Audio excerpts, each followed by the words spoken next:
at two healthcare choices for America. One choice is to sign up for concepts of a health plan prescribed by Donald Trump. Over the weekend, J.D. Vance gave America a preview of those concepts. He said that all Americans should not be in the same health insurance risk pool. My take, the Vance idea is bureaucratic lingo for an idea that should alarm millions of Americans. That's because what it means to me is if you've got a pre-existing condition or if you are at risk of developing a chronic illness, insurance companies will be allowed to isolate you from younger and healthier Americans. That means they'll only sell insurance that's prohibitively expensive or limited in benefits. In my view, the concepts proposed by J.D. Vance are a prescription for going back to the days when you can clobber people with a pre-existing condition. The other choice in America is to sign up for concrete health results, which is what Democrats have produced. That's what's in the Inflation Reduction Act, which was passed into black letter law 2 years ago. I'll start today by taking a few minutes to talk about the lower costs Americans are already getting because of what's in that law. Right now, price gouging penalties on big pharma are limiting the endless price increases on prescription drugs that have put the squeeze on Americans. Here's how it works. Senators taking an expensive cancer drug through Medicare Part B used to see their costs increase every year much faster than their Social Security benefits. With the price gouging penalty now in place, many cancer drugs only had price increases of 2%, lower than the rate of inflation and the Social Security cost of living adjustment. This slowdown as a result of the price gouging penalty has saved seniors and taxpayers $3 billion in the first year and a half alone. Second, seniors are saving thousands per year through an out-of-pocket cap on prescriptions picked up at the pharmacy counter through Medicare Part D. As the committee is going to hear this morning, older Americans with very expensive prescriptions now pay for them in the first month or two of the year, but from the third month onward, they can pay nothing out of their own pocket. In just 3 months, that cap will go down to $2,000, which will mean even more savings for seniors and the ability to spread the costs over the whole year. Right now, working families who buy private health insurance are saving an average of $800 a year in lower premiums through enhanced tax credits from the Inflation Reduction Act. And finally, right now, seniors can save hundreds of dollars a year on free vaccines to complement the $35 insulin cost cap. Taking as a whole, and I went through those 4 or 5 areas that give people actual relief in their pocket now, the new law is making a concrete difference in the lives of millions of working families and seniors. These cost-saving measures need to be protected and strengthened in the years to come, not watered down or erased by putting big pharma or insurance companies back in charge. Looking ahead, America has started to witness the biggest change in how Medicare pays for pharmaceuticals in decades because Democrats have taken away big pharma's holy grail, the prohibition on Medicare negotiation. And I won't take a whole lot of time here, but I just want to give people a little bit of the origins of how this happened. Back in 2005, Senator Olympia Snowe of Maine sat pretty much at the end of the dais over there, and some young guy from Oregon, skinny guy, had a full head of hair and rugged good looks, sat down there with our new and great senator from New Jersey, Senator Helmy. So Senator Snowe and Senator Wyden said, we're going to make this getting rid of the prohibition on negotiation bipartisan. And we worked really hard in the committee on a bipartisan basis to do it. Who are the sponsors that we got off the committee? We got John McCain, another Republican. We got Russ Feingold, Dianne Feinstein, but it was a bipartisan group. That's the way big legislation like this ought to be, but unfortunately, we couldn't get bipartisan support for getting rid of the prohibition on negotiation in the IRA. Just yesterday, I saw that senior Republicans want to go back to the old days and say 50 million seniors shouldn't have any bargaining power. Get rid of negotiation, toss it in the garbage can. Well, if you do that, if you get rid of the action that Democrats took in the IRA, it runs right up against the first round of negotiations, the results that we're seeing in lowering the price of some of the most expensive medications. Why would we want to go back to the days when seniors didn't have bargaining power? The results of the negotiation are already clear. When these lower prices go into effect in January 2026, seniors are going to save $1.5 billion and taxpayers are going to save $6 billion in just 1 year. In the coming months, Medicare will select the next 15 highest cost drugs to negotiate, which will continue to deliver cost savings to seniors who need it the most. Now, there's more to do. One of the areas that I've always believed strongly in is when there's leadership at the federal level, the way there was with insulin. You'll see people in the private sector start going to their insurers and their employers and say, I want the same deal. So we saw a bit of that after the insulin cap was put in place, but obviously there's a lot more to do. So we want to extend those cost-saving approaches in Medicare to the greatest extent possible to the private sector. I feel very strongly about middlemen. And I think when you look at the more than $4 trillion that's spent every year on health care in America, all these middlemen with fancy acronyms, we're going to have to go after these kinds of abuses. And I'm committed to doing that because an increasingly large chunk, the $4 trillion that Americans spend on health care each year, is going into the pockets of middlemen. It's not going into the pockets of people who need to pay for care. It's going into the pockets of middlemen. Finally, Congress has to protect families from a giant premium spike that's coming next year when the middle-class tax credits for health care expire.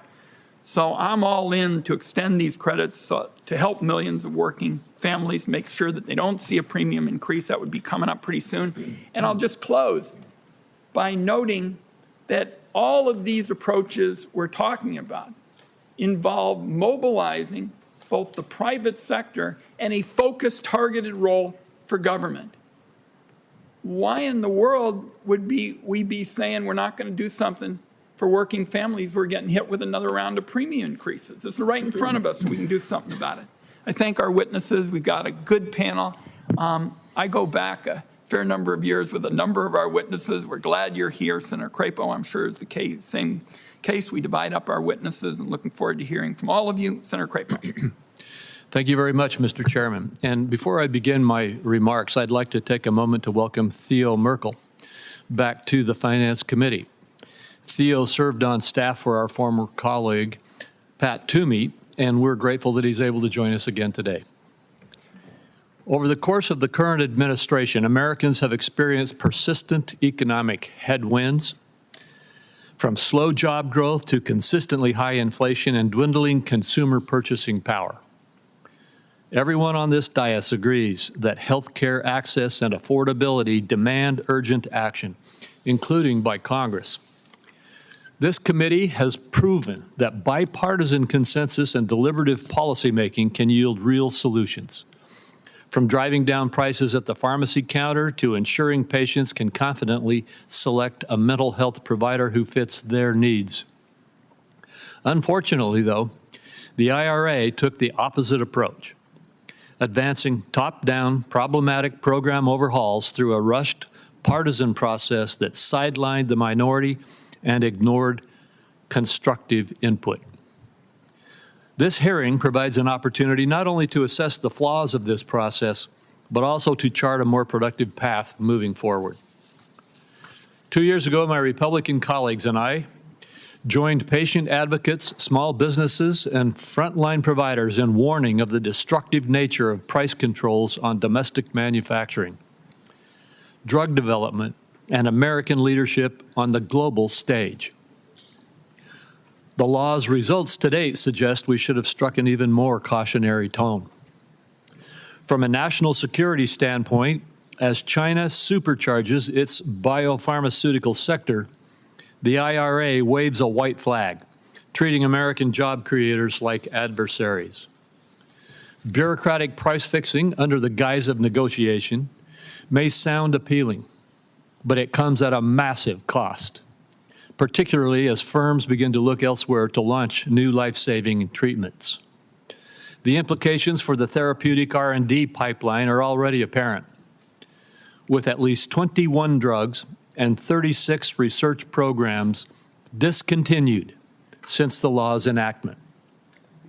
Even for approved drugs, delays and denials in care have started to skyrocket.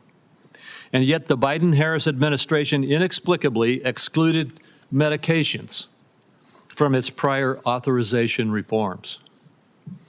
For Americans with rare diseases, 95% of which lack an approved treatment, the IRA contains a rigid disincentive for finding new uses for existing orphan drugs. By providing preferential treatment to injectables and infused medicines, the law systematically disadvantages capsules and pills, including oral cancer drugs, Alzheimer's therapies, mental health medications, and other clinical breakthroughs. Encouragingly, bipartisan members have begun efforts to address these devastating outcomes, and other consensus-based improvements will undoubtedly follow. After all, the strongest and most enduring Medicare enhancements have always attracted support from across the political spectrum. To that end, virtually all Republicans have long favored an out-of-pocket cap for seniors' medication spending. For insulin, it was President Trump who took action to ensure that all seniors with diabetes had access to plan options with copays of $35 or less.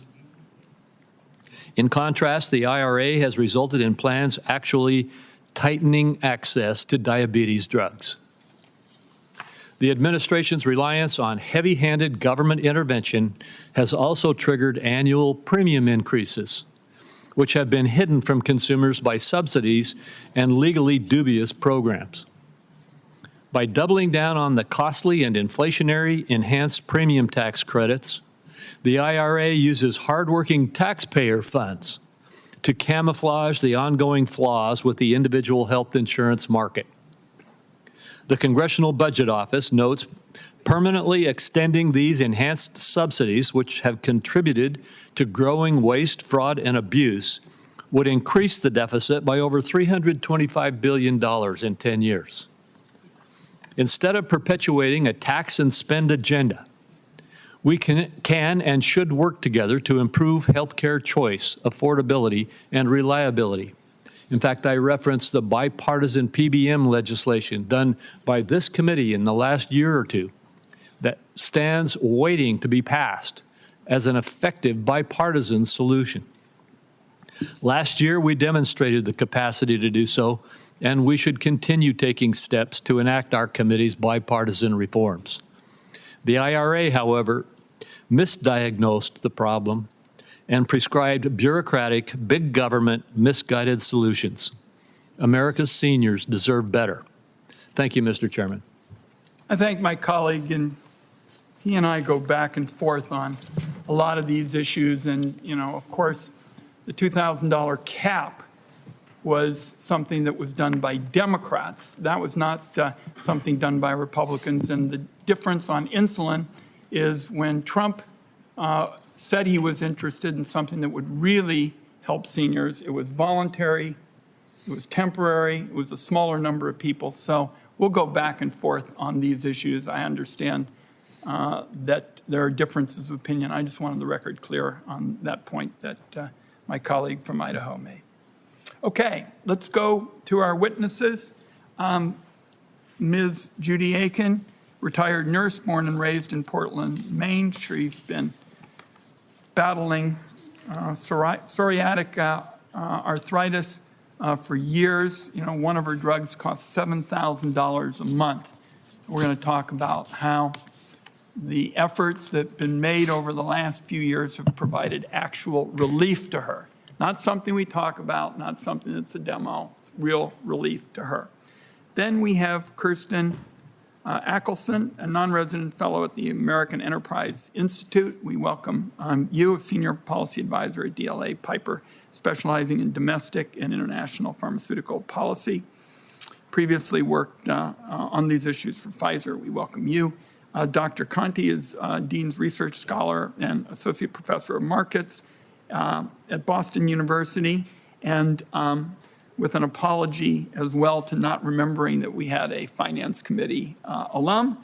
Mr. Merkel is Director of Private Health Reform Initiatives and a Senior Research Fellow for the Paragon Health Institute, and a fellow also at the Manhattan Institute who works on the issues we're talking about today. And Jean Lambrou, who this committee has worked with often over the years.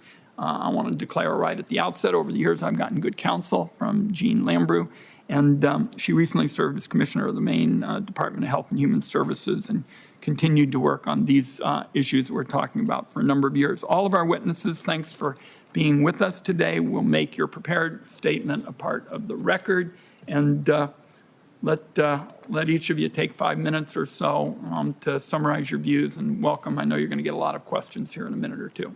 Ms. Aiken, welcome. Chairman Wyden, Ranking Member Crapo, committee members, thank you for inviting me to share my story today. My name is Judy Aiken. I'm a 70-year-old retired registered nurse, born and raised in Portland, Maine, where I lived with my husband of 47 years. I've been battling psoriatic arthritis and psoriasis for over 4 decades.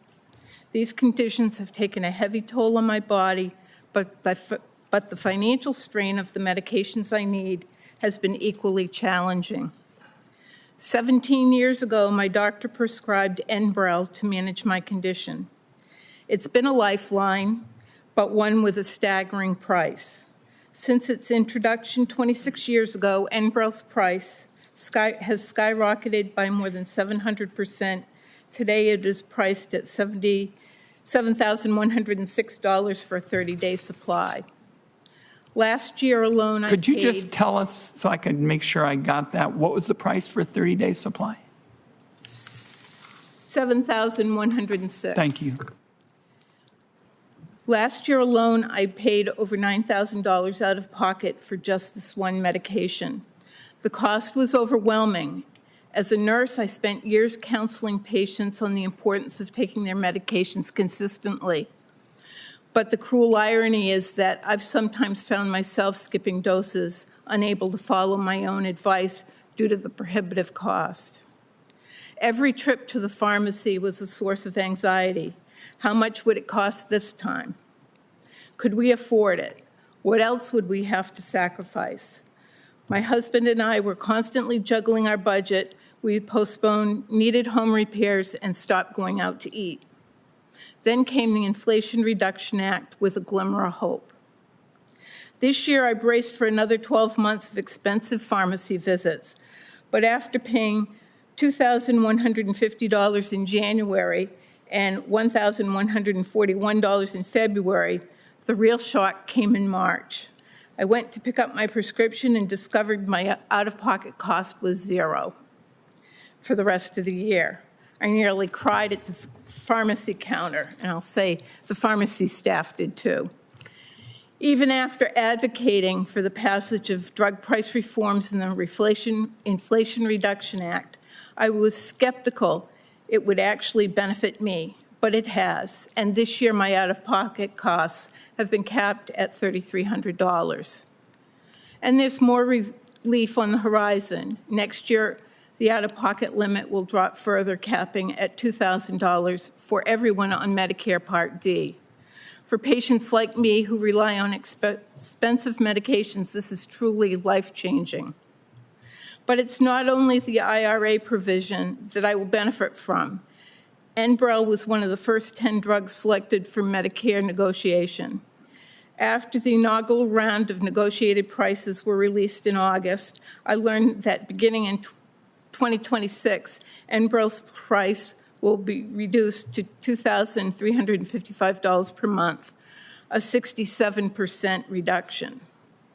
These lower negotiated prices come after decades of advocacy from patients like me and represent the first time in Medicare's history that the program has directly negotiated prices with pharmaceutical corporations. These 10 drugs cover treatments for common conditions such as diabetes, heart disease, arthritis, blood clots, and roughly 9 million patients on Medicare will take at least one of these drugs, who take at least one of these drugs are projected to save $1.5 billion out of pocket in 2026 alone. It's important to note that the out-of-pocket savings are made possible by lowering prices. We cannot do one without the other. The impact of these changes cannot be overstated. My husband and I can now breathe easier. We're addressing those long postponed home repairs, and we may even be able to take a trip. But most importantly, I no longer have to choose between my health and financial stability. This is the real tangible impact of the Inflation Reduction Act. It's not just about the numbers on a page or political talking points. It's about people, seniors like me, who have worked hard their whole lives and who can now afford medications we need to live healthier, more productive lives with dignity. Thank you. Thank you very much. I know you're going to get some questions about your important testimony here in a little bit. Ms. Axelson, welcome. Chairman Wyden, Ranking Member Crapo, and members of the committee, thank you for the opportunity to share my perspective on the Inflation Reduction Act's implications for medicines, their costs, and by extension, on health and longevity. Many of us in this room know and love a person with a disease that was effectively treated by a medicine. Most of us, or someone we love, have had the experience of a drug claim being denied by our insurance and struggled to get it approved. Even more of us in this room know and love someone with a chronic disease that has no treatment. The IRA and its impact on the United States, the North Star of drug discovery and development, puts clinical development for new and existing medicines and affordable access to medicine at risk. It is too early to call the IRA a success simply because the government got the prices down for 10 drugs, backed by the threat of a financially ruinous penalty. Many of those 10 drugs will cost seniors exactly the same with and without a price control. Some will be more restricted. It is reasonable to question if selecting drugs for price controls that already had large privately negotiated discounts and preferred formulary positions was the right place to focus this expensive and time-consuming effort. By and large, the U.S. has not had price controls. It's the first country to receive access to most approved medicines, including medicines for serious and rare conditions. More than 90% of all U.S. prescriptions are for typically low-cost generics. Possibly the people who drafted the Inflation Reduction Act wanted to fix the rare situation where a popular brand drug does not ever face generic competition. Possibly they wanted to see more value assessment for drugs in the U.S. But the Inflation Reduction Act accomplishes neither. It is not sufficient to sustain this industry by recouping the cost of one drug. The promise of a rare, successful drug financially is what continues to draw capital to an endeavor that is expensive and often a failure. When considering whether to invest in the cost of a clinical development program, this decision hinges on two unknowns. Is there a potential for a safe and effective therapeutic effect? And will there be a financial success? Some biopharmaceutical company leaders have reassured their investors that they can manage the Inflation Reduction Act. But that does not mean the law is benign. In any business, when revenues decline, effort is shifted away from that activity. Large and diversified biopharmaceutical companies may be able to remain viable by investing less in drugs that treat older and disabled people, including drugs for rare diseases, cardiovascular disease, brain diseases, and cancer. Post-market studies, like the ones that demonstrate a drug has multiple uses in different diseases, or that a drug can be taken less frequently, or that a drug can be used effectively in children, are the type of clinical study that is most affected by the IRA, Inflation Reduction Act. They will be reduced. But managing through the Inflation Reduction Act's impact is harder for smaller, particularly single-product biotech companies that are working on drug candidates for older and disabled people. Those companies may not be able to sustain investment in their clinical development programs. When surveyed, healthcare payers, like those who sponsor Part D drug plans, say that with the Inflation Reduction Act, they will have more restrictive formularies. They will encourage beneficiaries to use physician-administered Part B medicines rather than drugs picked up at a pharmacy. Plan exits, particularly standalone prescription drug plans, have been announced. Current protections by CMS and oversight has not been enough to limit erosion of the Medicare drug benefit today, and the Inflation Reduction Act will accelerate this trend. Cost control is important, but it can be done better than it's being done with the Inflation Reduction Act. Drug value assessment is important, and it should be done, but it isn't in the IRA. I offer these recommendations to limit the potential harm from this law. Eliminate the administratively burdensome Medicare drug price negotiation program and replace it with a simple, predictable, and transparent maximum price that can be offered for formulary access in Medicare 13 years after FDA approval for drugs not differentiating between small and large molecules. Exempt drugs from the negotiation program's price controls, where negotiated discounts and rebates are already reducing the net price below a certain threshold. Exempt drugs from the price controls if a certain percentage of the formulary agreements with Part D plans are already in value or outcomes-based contracts. Monitor Part D plan exits and formulary restrictions carefully. Identify approaches to sustain drug plans in the market with structural reforms rather than short-term subsidies. Finally, reallocate funding for the complex, administratively burdensome Medicare drug price negotiation to real-world and clinical study of how well drugs work in people, conducted independently in multiple organizations outside of government. Make them public. No single value assessment is accurate, which is why we need multiple. In particular, focus on people with high needs who are often underserved by the U.S. healthcare system. Make Medicare data more accessible to qualified researchers. I share the perspective of someone who has worked in and for biopharmaceutical companies for 24 years. Because of that, you may determine that I have a bias. Or because of that, you might determine that I have firsthand knowledge of how changes in policy affect investment in clinical study and drug affordability. The opinions I offer here today are my own. I thank the committee for the time and the opportunity to share these observations and look forward to answering your questions. Thank you very much. You'll get questions here shortly. Dr. Conti. Good morning. I'm Rena Conti, Associate Professor of Markets, Public Policy, and Law at Questrom School of Business, Boston University, and I co-direct the Technology Policy Research Institute there. The Inflation Reduction Act of 2022 includes several provisions to lower prescription drugs costs for Medicare beneficiaries and reduce spending by taxpayers. These provisions include inflation rebates, negotiation on a small number of long-lived single-source drugs that are brands, expansion of out-of-pocket caps for insulin and adult vaccines, and Part D redesign capping seniors' out-of-pocket costs to $2,000 annually. The legislation is supported by strong empirical evidence. Many of the reform provisions have taken effect or are scheduled to take effect shortly. Reforms are fiscally responsible. The nonpartisan CBO estimates these reforms will contribute significant savings to the federal deficit, a $58 billion reduction in total, with $31 billion in deficit savings coming from 3 provisions alone. In addition, millions of seniors are already being helped from reform. They include 1.5 million seniors from caps on insulin prices, most notably residing in the states Texas, California, Pennsylvania, Florida, Iowa, and the Dakotas. 6 million seniors facing no out-of-pocket costs for RSV vaccines or the shingle vaccine. The Part D redesign capping out-of-pocket costs is estimated to help 1.3 million seniors with expected spending above the catastrophic cap and another 100,000 seniors with out-of-pocket spending above $200,000 or $2,000, sorry. Lastly, inflation rebates on Part D covered drugs are also reducing the out-of-pocket costs for thousands of seniors currently. The first round of negotiation on drug prices has already concluded, with 10 million seniors with heart conditions and diabetes expected to be helped with out-of-pocket cost savings. The 10 drugs subject to negotiation comprise 20% of Part D spending in 2022. They are also old drugs. They have been on average on the US market for more than 14 years.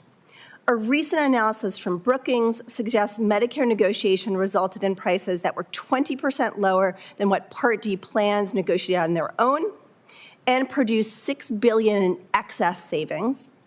Importantly, the biggest savings from the first round of negotiation accrued from several specialty drugs where Part D rebates were actually small due to limited competition. These reforms should increase seniors' access to needed medicines and consequently contribute to better health. These reforms also support innovation in a number of ways. First, by expanding the use of drugs, greater profits in the industry should follow. Second, by creating stronger incentives for long-lived brand drugs to go generic, competition will induce companies to innovate, to grow. Importantly, American support for innovation, namely subsidies for insurance coverage, NIH support for basic science and universities, strong intellectual protections, high-quality manufacturing and safety standards, and targeted incentives to bring new drugs to market for rare disease and cancer are untouched by reform. In addition, reform exempts from negotiation numerous biotech companies and other types of drugs that are critical to bringing new cures to Americans. Stock price performance of key companies remains stable, if not growing. The U.S. remains the largest market for pharmaceuticals worldwide, and other measures of sector health, such as merger and acquisition activity, venture capital spend, are improving compared to pre-reform by industry leaders' own accounts to shareholders. Consequently, IRA reforms are bringing more affordability, more transparency, more competition, and even more innovation to Americans. Thank you for the opportunity to share my research, and I look forward to the discussion. Thank you, Doctor. Mr. Merkel. Thank you, Chairman Wyden and Ranking Member Crapo, for calling this hearing and giving me the opportunity to testify. The August 2022 reconciliation bill made significant changes to healthcare law, and it sought to address several legitimate flaws within American healthcare. Unfortunately, to do so, the law embraced superficial fixes. This has resulted in an expensive Affordable Care Act sugar high, induced a likely illegal taxpayer bailout of Medicare Part D plans, and will undermine the quality and value of healthcare in the long run. As of 2021, the non-group insurance market had around half the number of enrollees expected when the ACA was passed, at a much higher cost than the authors had intended. Implicitly acknowledging these shortcomings, the American Rescue Plan included a supposedly temporary measure to improve the enrollment side of this equation by simply increasing the taxpayer subsidies that go to insurance companies. The IRA doubled down on this policy while hiding the true cost, again making it temporary. Over 10 years, CBO projects this change would increase federal ACA spending by $415 billion. More disturbing than the enormous costs, these changes simply paper over the poor quality of the plans themselves. A new Paragon Health Institute paper assessed the change in value of ACA plans, looking at three key metrics: the broadness of networks, the associated cost sharing, and premiums. All have steadily become worse over time. New enrollment has been driven by people that, under the IRA enhancements, now pay $0 in premium for a standard plan. Over half of enrollees in some states fall into this category. Many of these previously did not perceive value in enrolling in a typical $500 per month plan, even if $470 of it was paid for by the government due to already generous subsidies. Instead of trying to increase the underlying value, the IRA simply gives away the same plans completely paid for by the taxpayer. In fact, almost no one is willing to pay the full cost of an ACA plan these days without a government subsidy. When the government pays plans instead of people, insurers have less incentive to design plans that potential enrollees actually find valuable. Government regulators attempt to mandate quality, but the result is over time the ACA market has looked more and more like Medicaid managed care. The large increase in fully subsidized plans, combined with the embedded financial rewards for misstating income, because recapture of erroneous subsidies is limited by statute, and a relaxation of eligibility verification have all helped increase enrollment, but only through tolerance of substantial fraud. My Paragon colleagues have estimated as many as 5 million current enrollees for whom taxpayers spent $20 billion in subsidies could be over or underestimating their income to obtain higher assistance than the law permits. Perhaps even more highly touted is the IRA's price controls on prescription drugs. Medicare absolutely should and could get more value for many prescription drugs. My written testimony provides recommendations on how Congress could do so. But we know that price controls have enormous consequences, some intended, but many not, in determining how resources are allocated, how care is delivered, and where future innovation flows by determining which good or service is preferred over alternatives. So far, the IRA drug provisions are an example of unintended consequences. 80% of the discounts announced last month had previously been achieved by private plans negotiating without price controls. And before any potential savings kick in, they are already being spent by the administration to bail out another flawed provision in the law. The IRA rewrote a previously bipartisan idea, capping out-of-pocket expenditures in Part D, to do so in a way that guaranteed a large increase in premiums. The administration has responded with a so-called demonstration project that simply pays Part D plans at least $5 billion to keep premiums lower. Finally, one of the most perplexing changes in the IRA is the insulin provision. Far from holding drug companies accountable, incumbent insulin manufacturers benefit from and strongly support copay caps.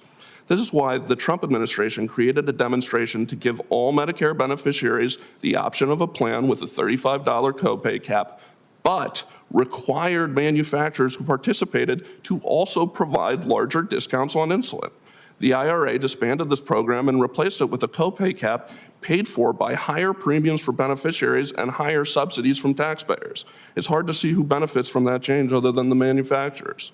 Thank you again for this opportunity. My written testimony includes several modest recommendations on how to improve these programs without so many unintended consequences, which I hope to get to during questions. Thank you, Mr. Merkel.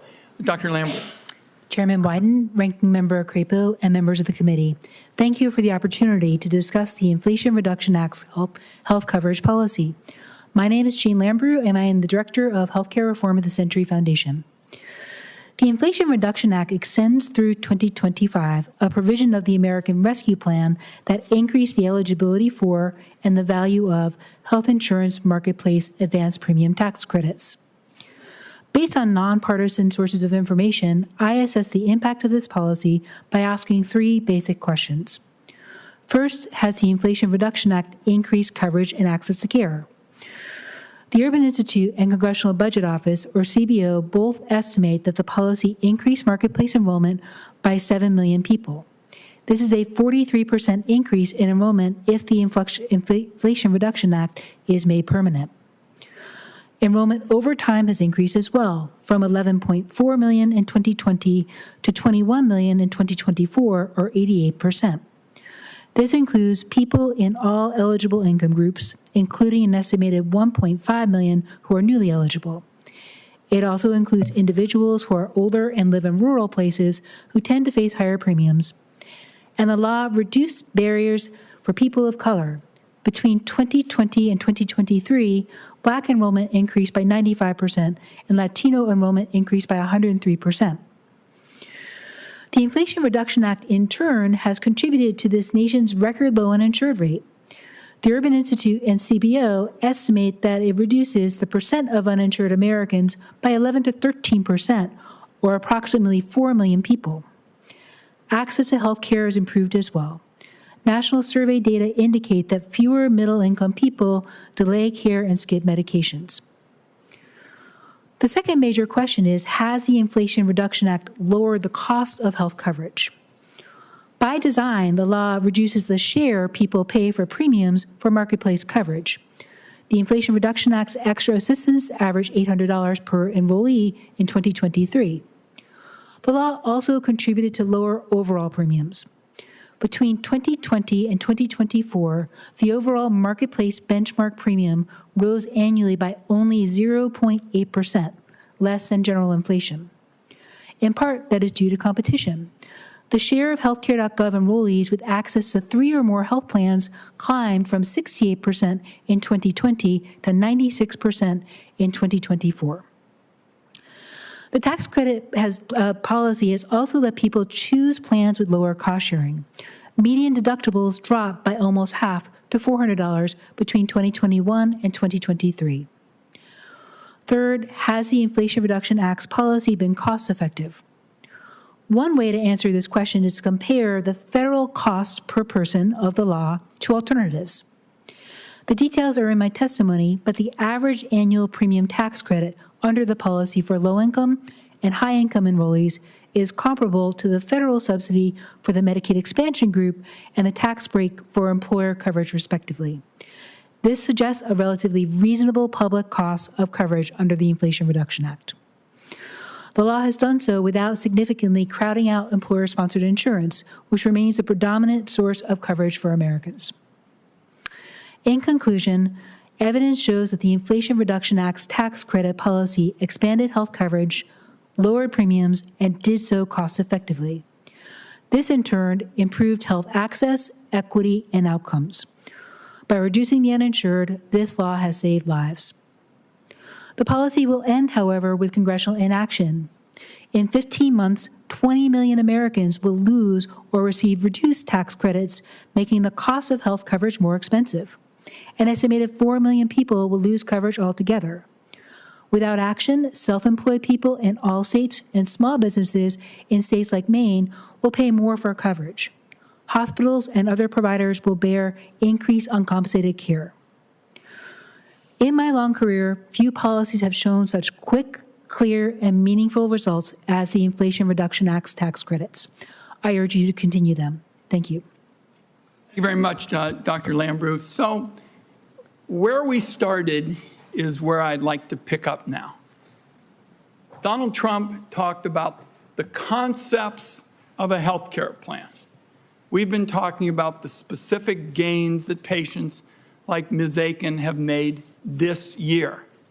And this committee has actually seen the consequences of Donald Trump's inaction. For example, in 2019, we passed out of this committee, I think my friend Senator Cassidy remembers this, we passed strong cost containment legislation out of this committee. Senator Grassley and I led that effort. Senator Cassidy, very supportive of this effort as well. It contained the price gouging penalty.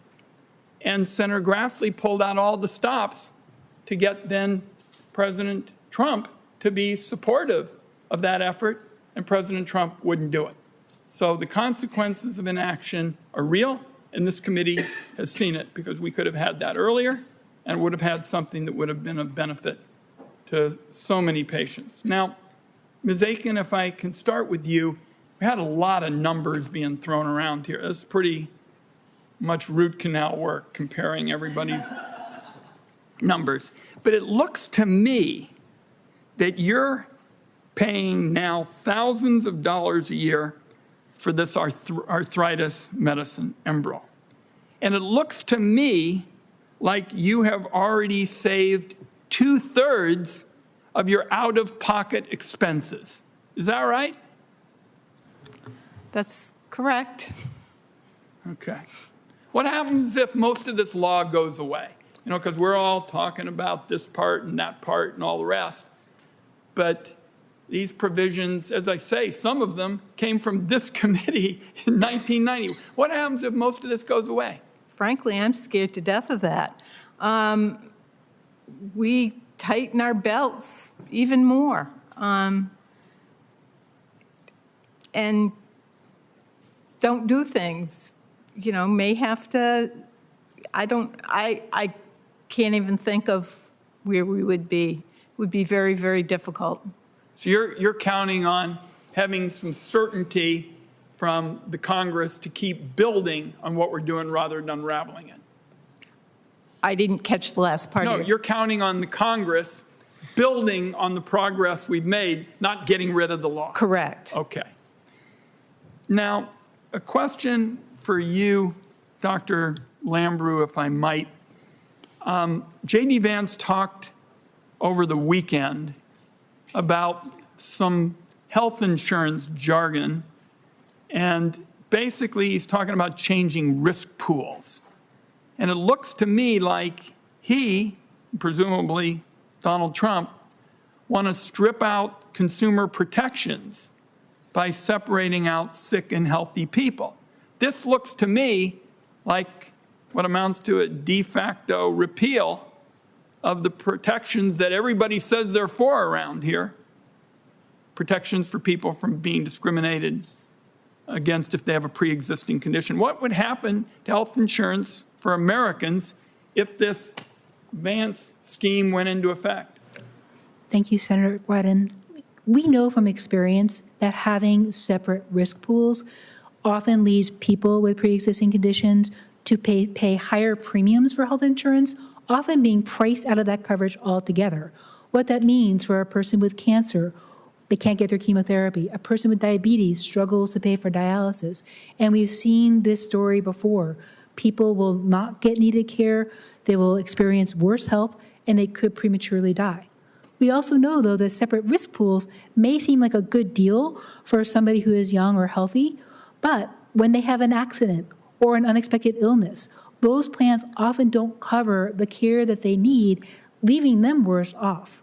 I think, Senator, you're right that this policy of separate risk pools, coupled with not extending the Inflation Reduction Act tax credits, would significantly undermine the risk pool, raise premiums, cause more people to become uninsured, cause more hospitals to struggle to pay for that uncompensated care, and effectively repeal the Affordable Care Act.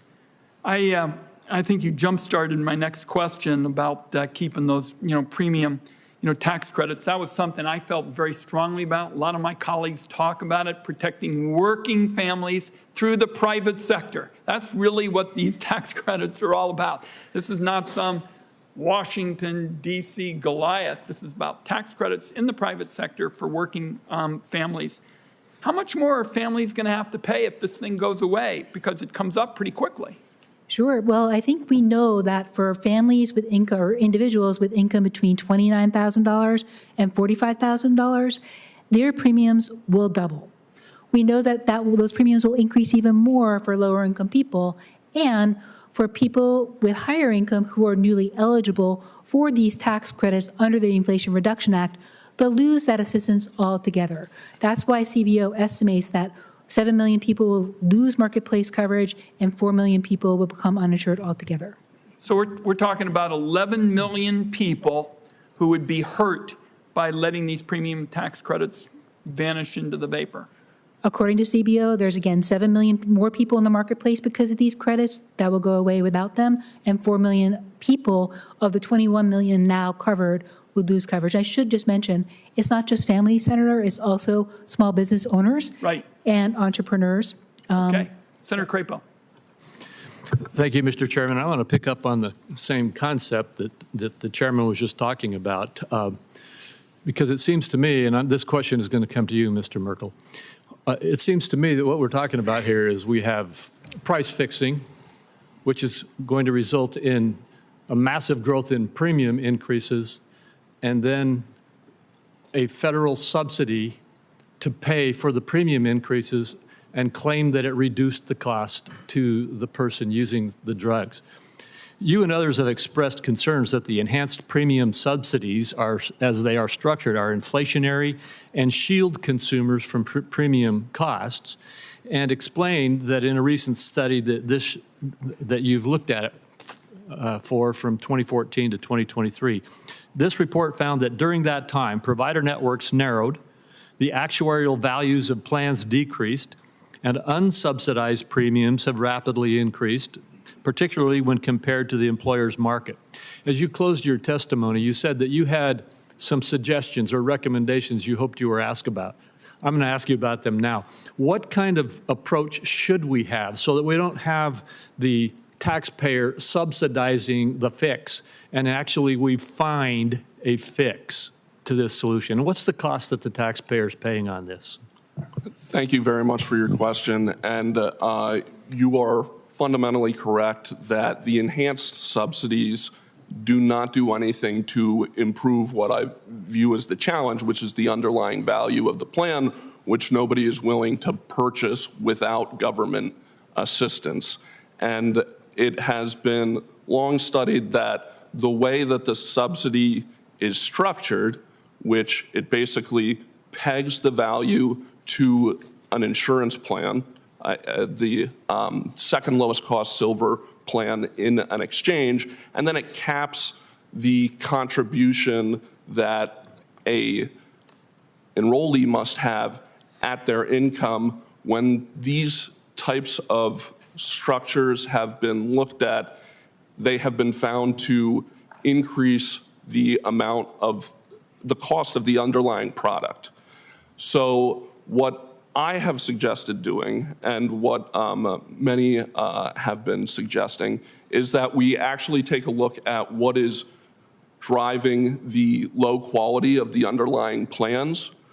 We've suggested some incremental approaches, not getting rid of the Affordable Care Act, taking a look at risk adjustment. Right now, risk adjustment is overcompensating for certain populations, which makes insurance companies particularly target them with low-value plans. The defunding of CSR payments has created a lot of chaos in the market. I know that there's been bipartisan interest in refunding those, and that would rationalize the market. And I also think that there is an opportunity for increasing the amount of people, frankly, in the individual market through ways that are not just papering over the low value of plans with more and more subsidies. There was a reform by the Trump administration called the Individual Health Coverage HRA. It's a health reimbursement arrangement that would allow employers to help fund people get coverage in the individual market. This would expand the amount of people that are purchasing healthcare in the individual market, and importantly, insurers would be targeting healthcare plans to these new enrollees that provide value. I don't mean to cut you off, but I want to have a question for Ms. Axelson here too. But before I go to her, tell me the 10-year figure for this subsidy that we are talking about. Do you know it? The 10-year figure is $415 billion. That's what I thought. Ms. Axelson.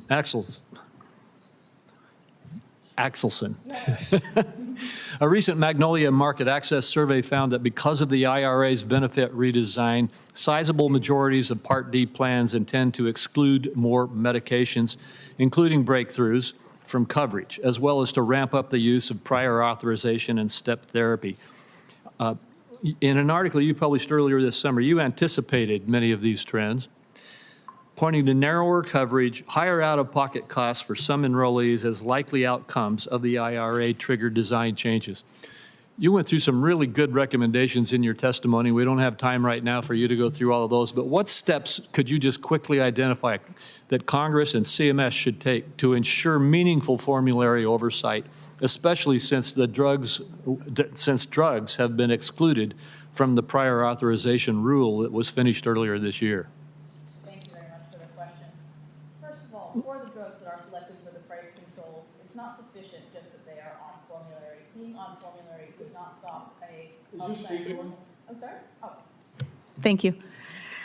First of all, being on formulary, requiring that a drug is on formulary does not mean that there can't be a number of other hurdles placed before the patient, including having to take another drug that they may have already failed on in a prior year to demonstrate that they need the drug their doctors prescribed for them. So to observe the formulary access is not sufficient. It's also to observe whether the plans are requiring non-clinically recommended prior authorizations or step edits to get the drug that a person needs.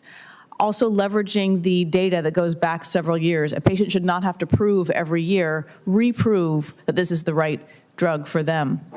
Formularies have narrowed over time for a number of therapeutic areas, both in the protected classes and the non-protected classes. So again, it's observing trends over time and ensuring that the drugs people need are there for them. Just because a drug works well on average doesn't mean that it works well for every person.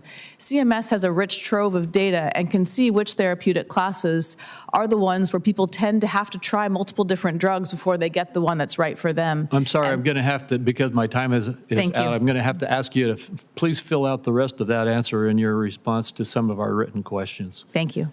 Thank you. Good. I'm interested in seeing that as well. Senator Cantwell. Thank you, Chairman Wyden and Ranking Member Crapo, for this important hearing, and thank you to the witnesses for illuminating with your research some of the advents that have happened since the IRA. Very much appreciate that, particularly Dr. Conti, your comments as it relates to the marketplace and the stimulus that it provides for innovation. This, I know from my own data, 288,000 Washingtonians are benefiting from the out-of-pocket cap, and so very much appreciate that. But 144,000 Washingtonian seniors will benefit from the negotiated rate. Now, I don't get, I'm kind of with Senator Wyden here.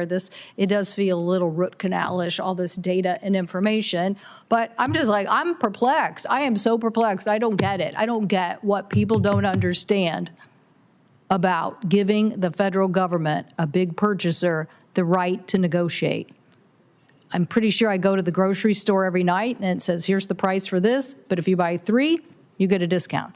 Pretty sure I have a major employer in my state called Costco, and the entire model is if you buy in bulk, you get a discount. So the only question is, are there people who don't believe that the federal government, a big purchaser, should have the right to buy in bulk? So I like your research because it shows it isn't affecting. Well, actually, I know a lot of business people that love the bulk concept because why? They can sell more. When we were able to do some things on the Affordable Care Act to allow states to negotiate and buy in bulk, they drove big discounts. And why? Because the private sector stepped up to the plate and said, of course I'd like 100,000 customers or 400,000 customers.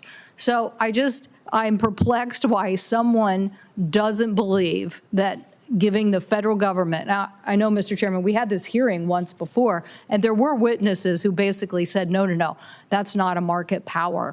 If it's not a market power, how come everybody in the private sector is using it as a market power? We just want the federal government to have the same market power that the private sector uses, and it is a business concept. So I would like to ask you, this Jardiance is one thing that's driving a big reduction for my constituents. Edmonds resident takes that for diabetes, and now my constituent has a copayment over $500 for a 100-day supply. He's considering cutting the dosing, but if we have something to work out here, they might be able to get that at a cheaper rate. Now, why isn't that good for everyone? Dr. Conti. It is good for everyone, put simply. So seniors win by paying lower prices at the pharmacy counter, and we expect adherence will increase and better health will follow. In addition, it is good for pharma companies to have the prices lower. Why? More sales. And with more sales, more revenue is generated. Well, I thank you. I heard your testimony and I realized she's got it. She understands this. And most people in the private sector do too. And that is why they use it. And that's why they discount, because if you buy in bulk, they get to sell more of their product. The only thing that's happening right now is somebody who's abusing market power are the PBMs. And that's why Senator Grassley and I have tried to take them on over their ability to just throw at the market a price and basically put pharmacies out of business and dictate to everybody. It's not market power, it's market abuse. But thank you, Mr. Chairman, so appreciate this hearing. Heaven forbid Senator Cantwell brings real common sense and logic to this almost incomprehensible subject. And thanks for the good work on PBMs, not just on your committee, but on this committee where we got a 26-0 vote. Senator Cassidy. Thank you. I've got lots of questions, so I'm going to ask you all to keep your answers brief, if you don't mind, please. By the way, I just want to kind of maybe take a little bit of the air out of the balloon about all this savings that we're achieving for everybody. I'll note the Biden administration recently announced a demonstration project for Medicare Part D, giving insurance companies $5 billion this year to keep premiums from increasing. So the policy that we're saying saves everybody money is having to be offset with $5 billion to keep the premiums from going up, which I find kind of an interesting sort of, wait, why are we saving money here? A quote-unquote demonstration project in an election year. Call me cynical, I'm apologize. Now back to my real questions.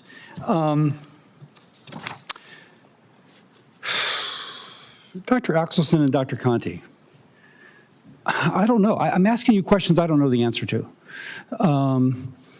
It strikes me that if there is a negotiation to lower the price of a drug, as it's currently constructed, pharmacy benefit managers, Part D plans, have an incentive to carry the higher priced drug because they get a bigger rebate. We've heard that in other testimony. So unless we mandate that the lower priced drug be placed on the preferred tier, are we sure that the beneficiary will see the lower priced drug? Dr. Conti, will you go first, please? And again, be brief, please. Thank you. In my research and in the Brookings paper, it is clear that the majority of the drugs that will be negotiated both in the first year and in the second year that we've estimated are drugs that are largely ones that patients take every single day. Many of them don't have any substitute. So first blush, my view is that we won't see very significant restraints on patients getting access to those drugs that are being negotiated. Let me ask, because I think one of the major drugs being, and I'm a little rusty on what's being negotiated when, is Humira. Now, there are alternatives to Humira, and that's obviously a big margin drug. So would that be a contra to what you just said, that indeed that would be a high-priced drug which they'll be negotiated down, but if it's not, if the new price is not put on a preferred tier, the patient won't see the benefits? That is not my understanding. My understanding is that people are already gaining access to that therapy. And again, physicians and PBMs and insurance companies will not see the benefit in switching patients from Humira to another therapeutic substitute. Another great example of drugs that are already being negotiated are drugs for heart disease. Those are drugs for which compliance with treatment over time is very important to staying well. And again, it's not in the plan's interest or the PBM's interest to switch people over. Dr. Axelson. Hi, I'm not a doctor. I'm Kirsten Axelson. Ms. Yes, thank you. The majority, 7 out of the 10 drugs, the dominant position on formulary is third-tier access. While the prices of those drugs vary widely, the cost is between $45 and $46 for all those drugs. The price is not what determines the copay at the pharmacy for those drugs. After the price controls, the price will be about $45. Seniors taking those drugs who retain preferred tier access will be paying $45 or $46 with or without a price control.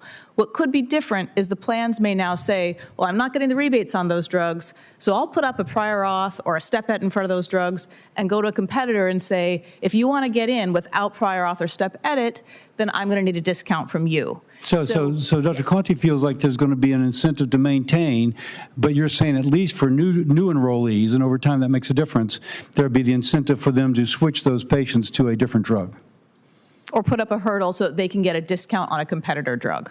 Okay. May I just, there is no evidence at this point in time that formularies are switching to— Can you speak a little bit more, a little louder, please? I'm so sorry. There is no empirical evidence at this point in time that formularies are switching patients away from the products that are being negotiated towards higher rebated drugs. I'm not saying that that is not possible, but there is no empirical evidence at that time that this is happening. Okay. Let me go to something different. Dr. Axelson, and maybe I'll come back to you as well, Dr. Conti. The separate expiration date for small molecule versus large molecule. And Dr. Conti, I think you have indicated there's no evidence that that's made a difference in investment. But my staff just gave me something, which now I can't find, of course, which shows that if you look at small molecule whose market is principally Medicare, that there is a demonstrable decrease in investment for those drugs. Whereas if it's typically going to be in the commercial market, that's where you've continued to see increased investment. Now, and intuitively, if you are near term of bringing to market, you're going to bring it to market even if they've just shortened the patent half-life or the patent life from 12 to 9. But it would make a decision in the initial investment, which there again may not be empiric evidence because it's just now. So, Dr. Axelson, we take a shot at this first, and then I'll go to Dr. Conti and then Mr. Merkel. It's well established that the size of the financial reward is related to how much is invested in this endeavor of clinical study. It's very unlikely that most drugs get developed, that they're successful. And so there's an expectation of, the expectation of profit affects how much is invested. So yes, if there's less likelihood of financial reward, there's going to be less investment in small molecules. Just intuitively and law of in what gravity. we've seen. Excuse me, it's not Dr. true that we Conti, haven't because seen the he's about to impact. gavel me down. Dr. Okay. Conti? So there is not empirical evidence to support that small molecule investment is shifting out. If anything, the science is ripe for more development of those new drugs, whether they be in the ADCs or in other categories. While I agree that the IRA does shift incentives for innovation, we are not seeing significant declines in innovation, which is what had been the pre-reform concern. Okay, I'm way over. Mr. Merkel? I would just say that this is a classic issue with price controls and the incentives that they create, that there will be resource allocation based upon the price controls and not where necessarily there's value in the market. Thank you for your indulgence, Mr. Chair. I thank my colleague, and he knows I want to work closely with him on these issues. I just want to make a note with respect to this transition to the program that my colleague talked about. I was one of the 11 Senate Democrats who voted for the George W. Bush prescription drug effort.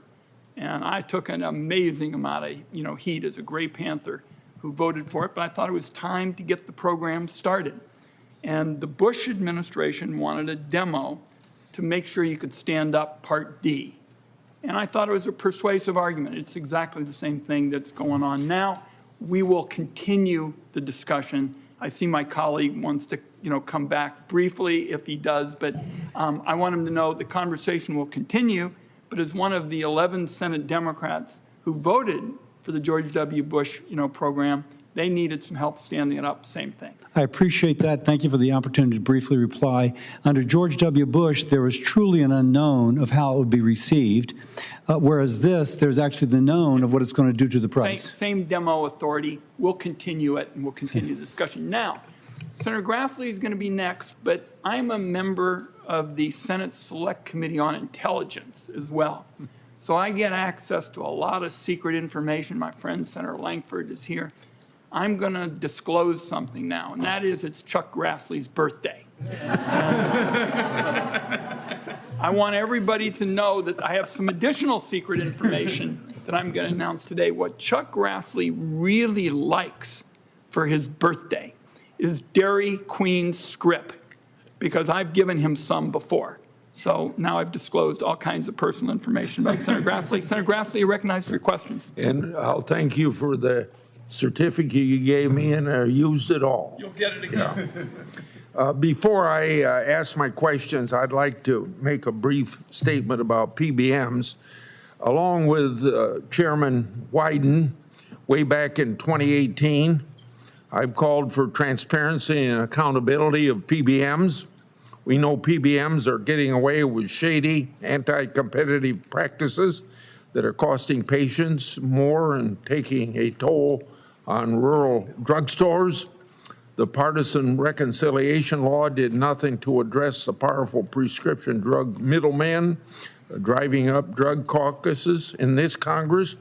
4 Senate committees, including this committee, have advanced bipartisan PBM bills, All 4 of these have garnered the support or co-sponsorship of 68 senators. So there's no reason these bills should not be advanced.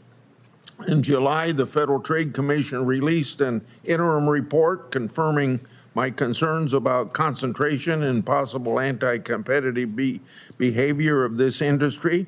I've introduced the prescription pricing for the People's Act, requiring FTC to conduct this PBM study and report back to Congress within a year. The Senate shouldn't waste any more time in taking up this very important issue. So, Mr. Merkel, I've got questions for you. In July, the administration announced cost-shifting plan to hide the negative impact of partisan reconciliation bill prescription drug prices. This demonstration program seeks to artificially lower Medicare Part D premium payments using taxpayer dollars and establishes risk corridors for insurance companies.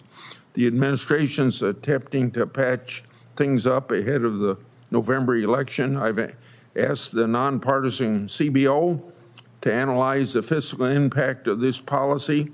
Why is this administration establishing this cost-shifting policy, and how much money will this cost the taxpayers?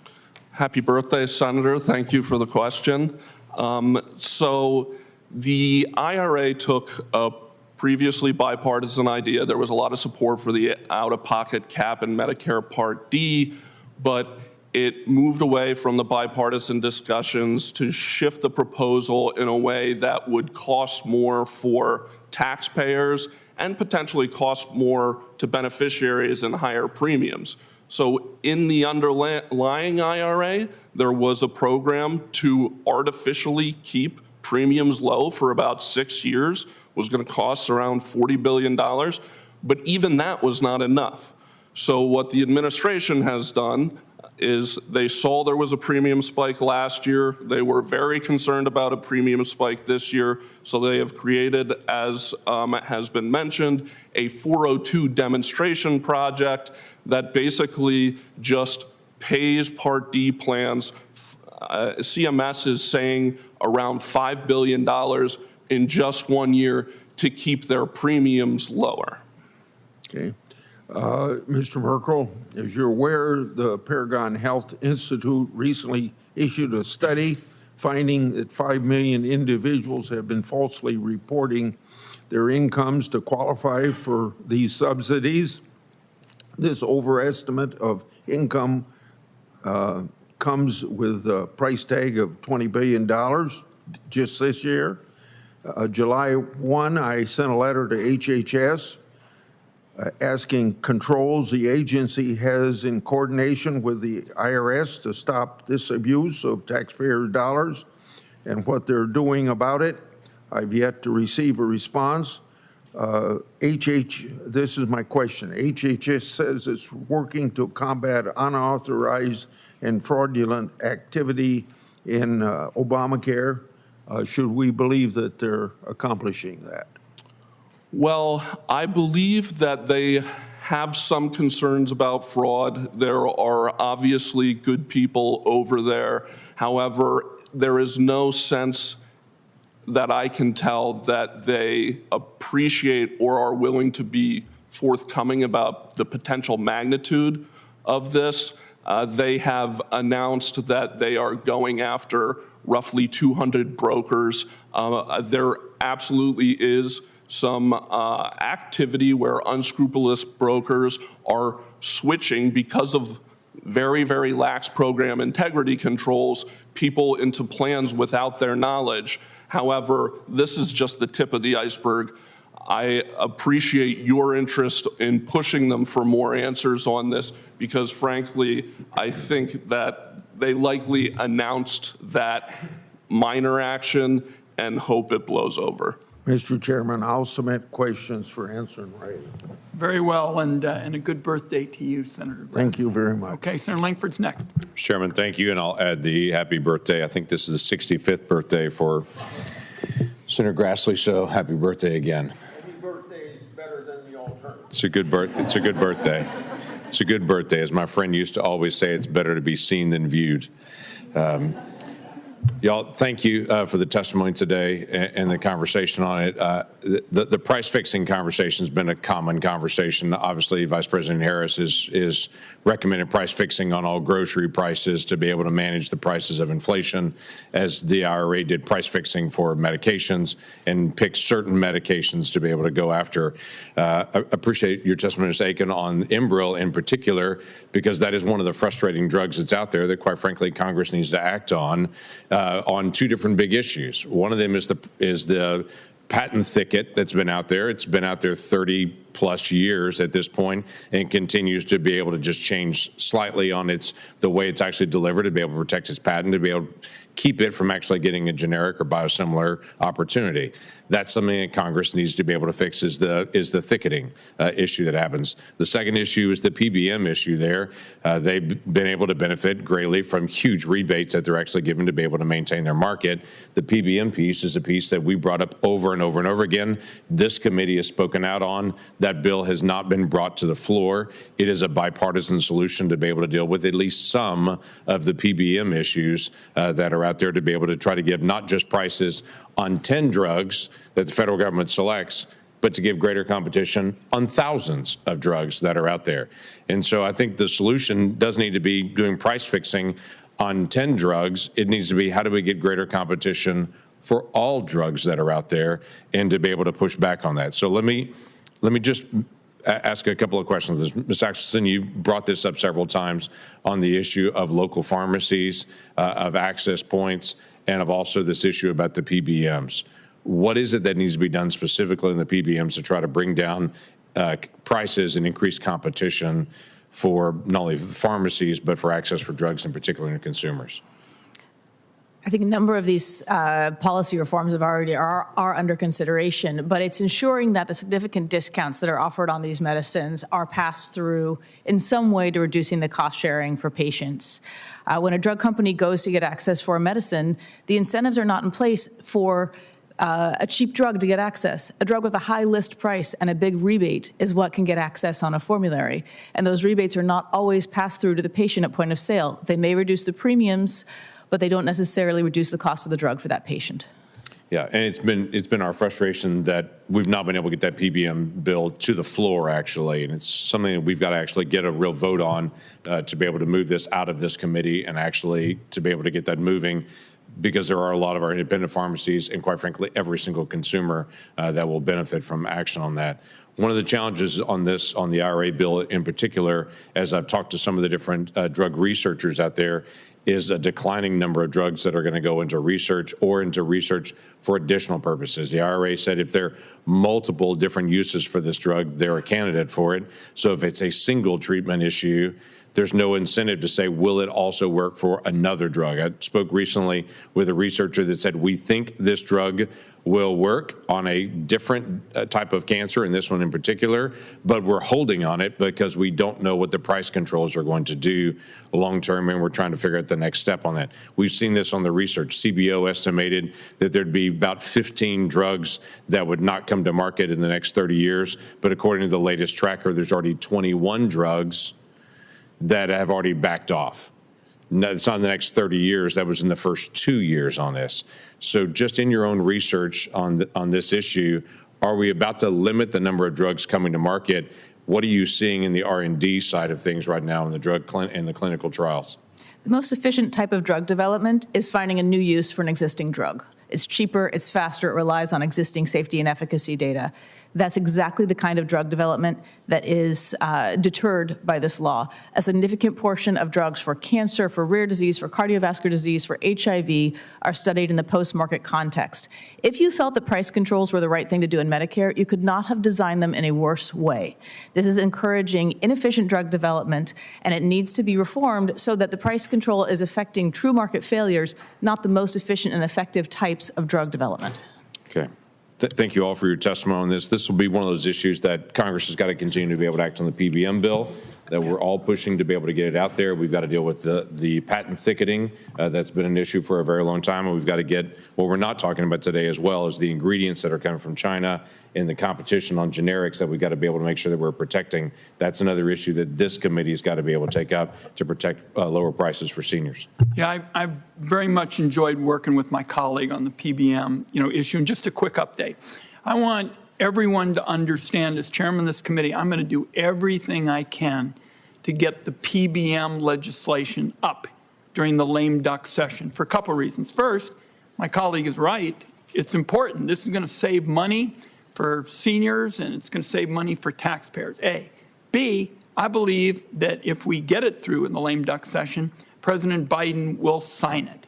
Now, that is in contrast to what I talked about earlier when Senator Grassley and I championed the price gouging penalty, and he wasn't able to get Donald Trump to do anything about it when he was president. So let's keep our focus on the good work we've done around here and get this thing signed into law. Okay. Senator Warner's next. Thank you, Mr. Chairman. Let me just, I only caught the tail end of Senator Langford's comments, but I totally concur on PBMs. It's tough to find a spot or a place in the healthcare delivery system where there seems to be such uniform consensus of what might have been a good idea 10, 15 years ago in terms of managing the pharmacy benefits has turned into a beast of its own. And boy, oh boy, I think it could be a place where we put a huge bipartisan win on the table. And please count me in on any way I can help all involved in that. I'm sure I'm going to come to a topic that has been at least raised by this side of the aisle a number of times. I'm going to try to get a couple questions in and then make my normal shorty spiel on technology. I'm going to start with you, Dr. Conte. I've been traveling as I go around the Commonwealth. An issue we always hear about is drug pricing. And, I have to say, when I first started in public policy, my background was a venture capitalist. I know you've got to take high risks to get rewards, and not every drug pans out. And for, some time at the front end of my career, I was not sure that drug price negotiation was the right angle.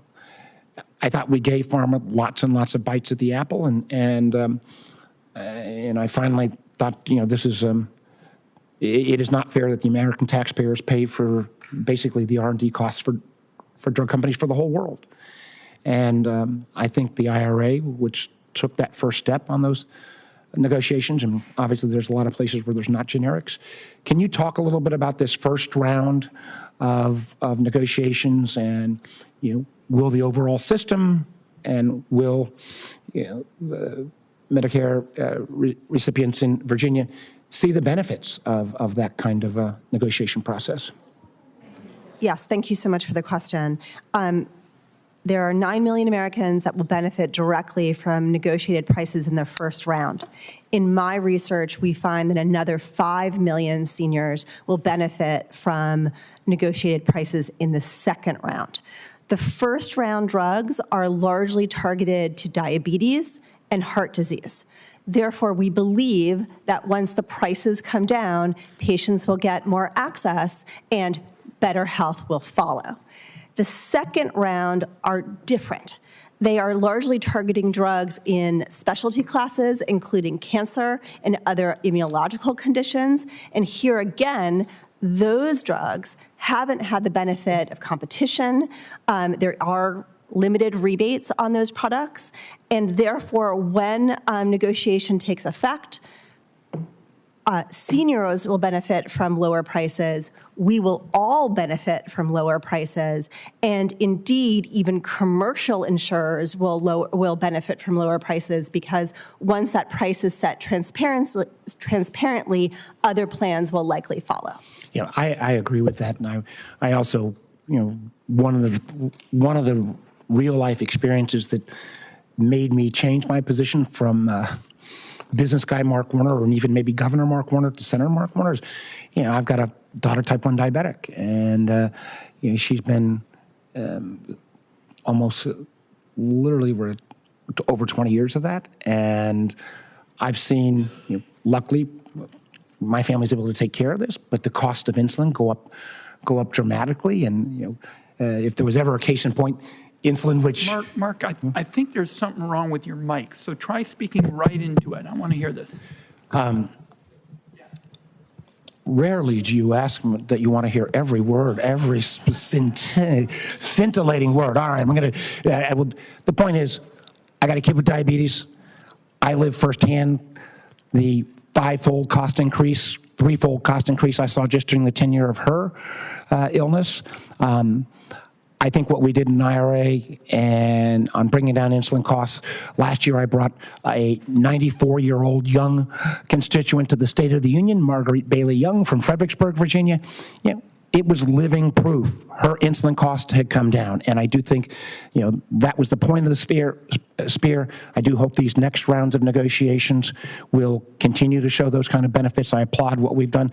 I also, and my colleagues have heard this from me again, but there is no field that has had more promises of technology transformation than healthcare, and we're about to see whether it is in drugs, in procedures, in wearable and devices. We're about to see artificial intelligence totally transform healthcare technology use at another iteration. At some point, Mr. Chairman, we got to make sure that we hold some of these savings accountable, because unfortunately what we see is we bring in all these new procedures, bring in all these new devices.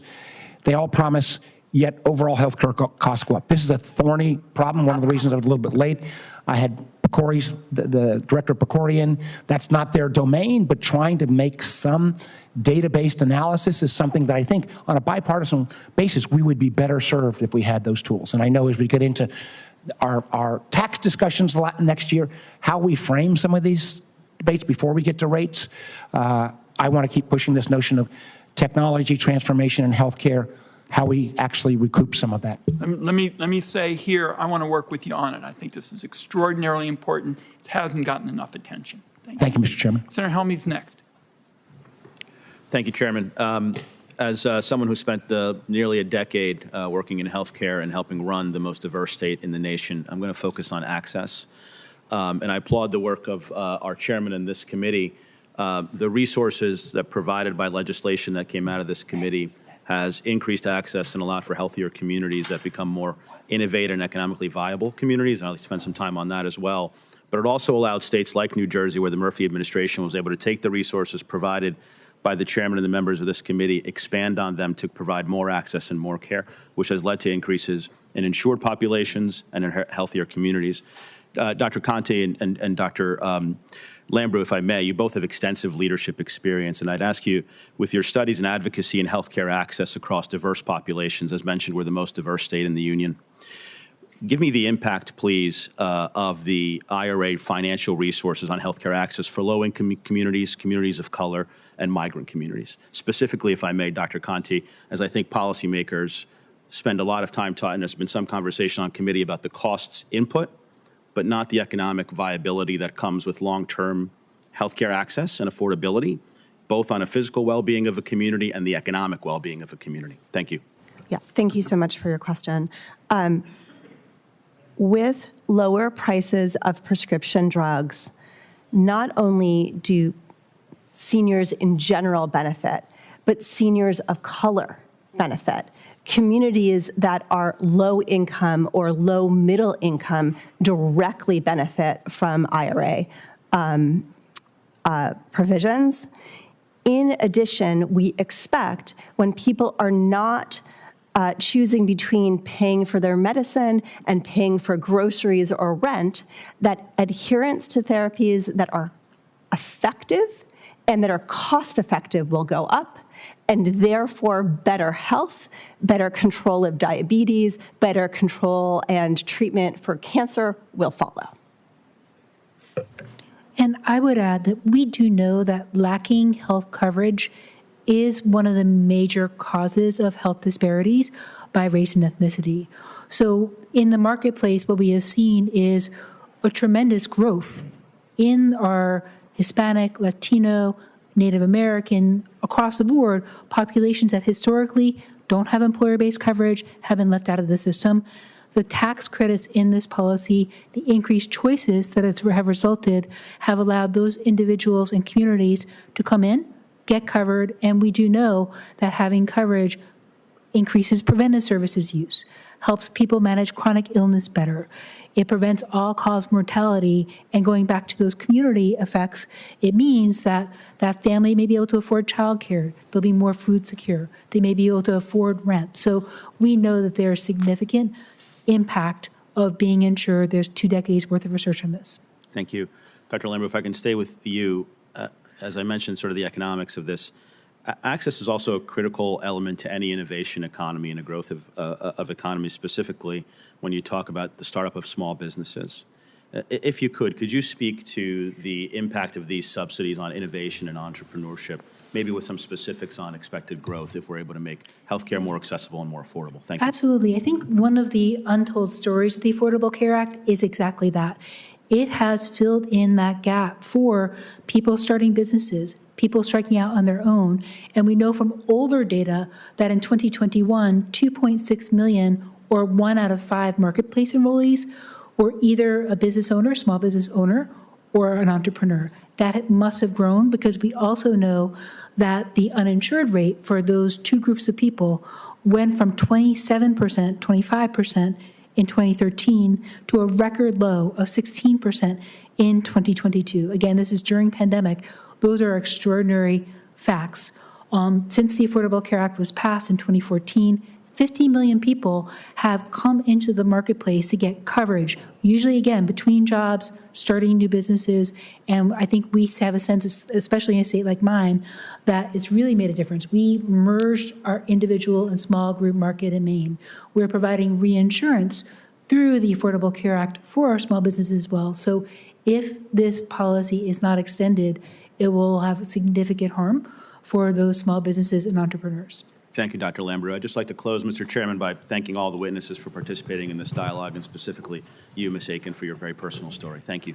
Thank you, Chairman. I thank my colleague for his important questions. So senators are all coming in, so we're going to stay with the order of appearance. And Senator Bennett, you are next, if you can catch your Mr. breath Chairman. And go. Thank you for the panel for being here, and I appreciate our new member on the committee.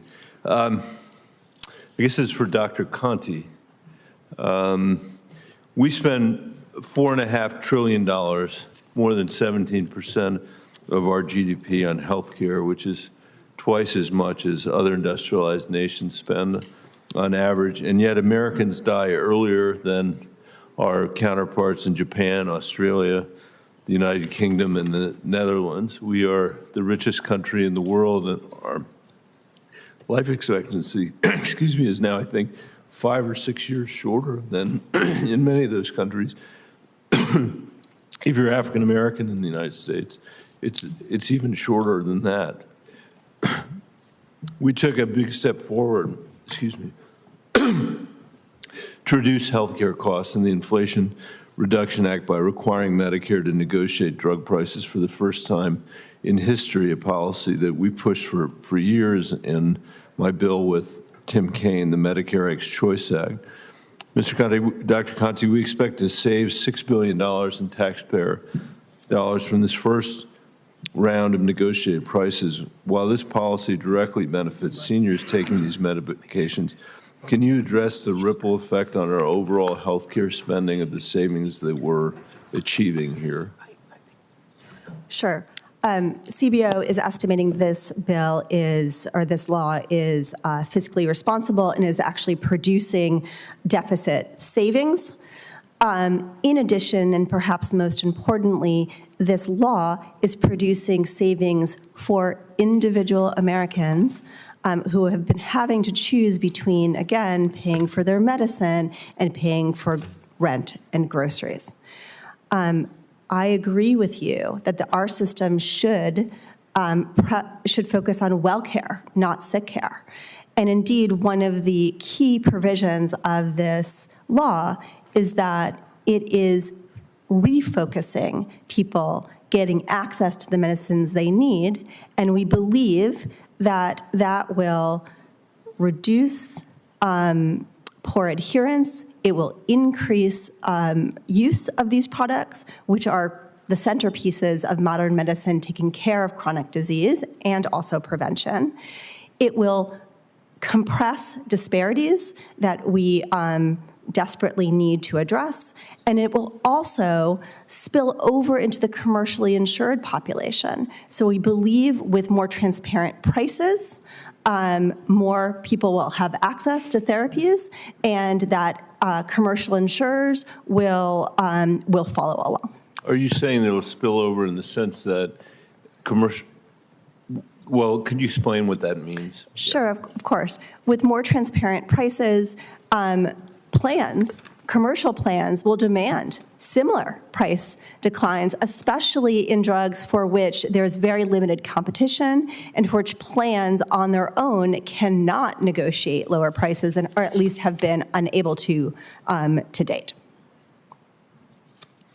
Do you think there's more that as we expand the number of drugs that we're talking about that are subject to the negotiations that we're talking about, that also can have a ripple effect on prevention and other aspects to the other ways in which our system seems to be so different from the systems around the world that are getting better results at a lower cost?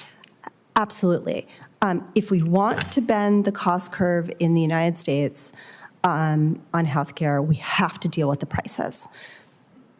It's really that simple. What IRA is doing is trying to focus on getting the prices of drugs down, both for taxpayers, but also for Americans at the pharmacy counter. And that should, again, lead to better chronic disease management, more uptake of preventive products such as vaccines, and indeed we're already seeing more uptake of RSV vaccines and with shingles vaccines as well. It is, Mr. Chairman, it's still, I'm finished, but it's such a puzzle to me that there are people here that wanted to vote and did vote against this legislation. I don't understand it. I don't know how anybody in America would want to go home to their constituents and say, I voted against capping the price of insulin. I voted against having Medicare finally negotiate these drug prices on behalf of the American people. I voted against the completely unrestrained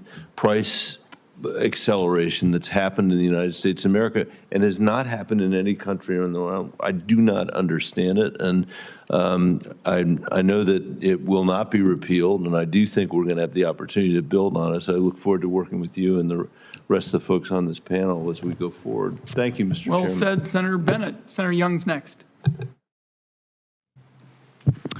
Thank you, Chairman. When Democrats passed the Inflation Reduction Act in 2022, they talked about lowering Medicare costs. Now we need to ask who actually benefits from the IRA provisions. Specifically, do seniors benefit?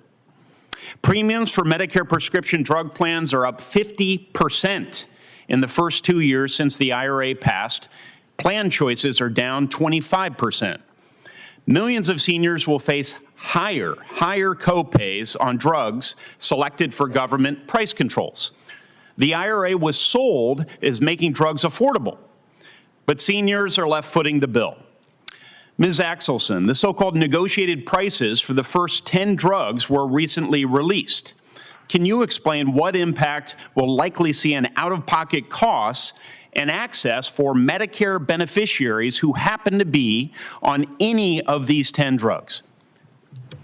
Thank you. So for the drugs, for 7 out of the 10 drugs, their dominant position on formulary is already third tier or better with a $45 to $46 copay. The seniors who are in the drugs with preferred position on formulary will not see an effect. Millions of other seniors are already receiving a low-income subsidy. They will not see an effect.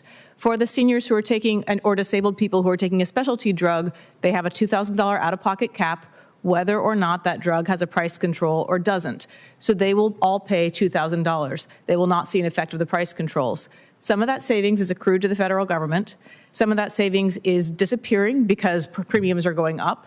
Also remember, those drugs that were selected for price controls do not pay into the Medicare drug discount program. That was not taken off the $6 billion in estimated savings, so that's another cost that's going away.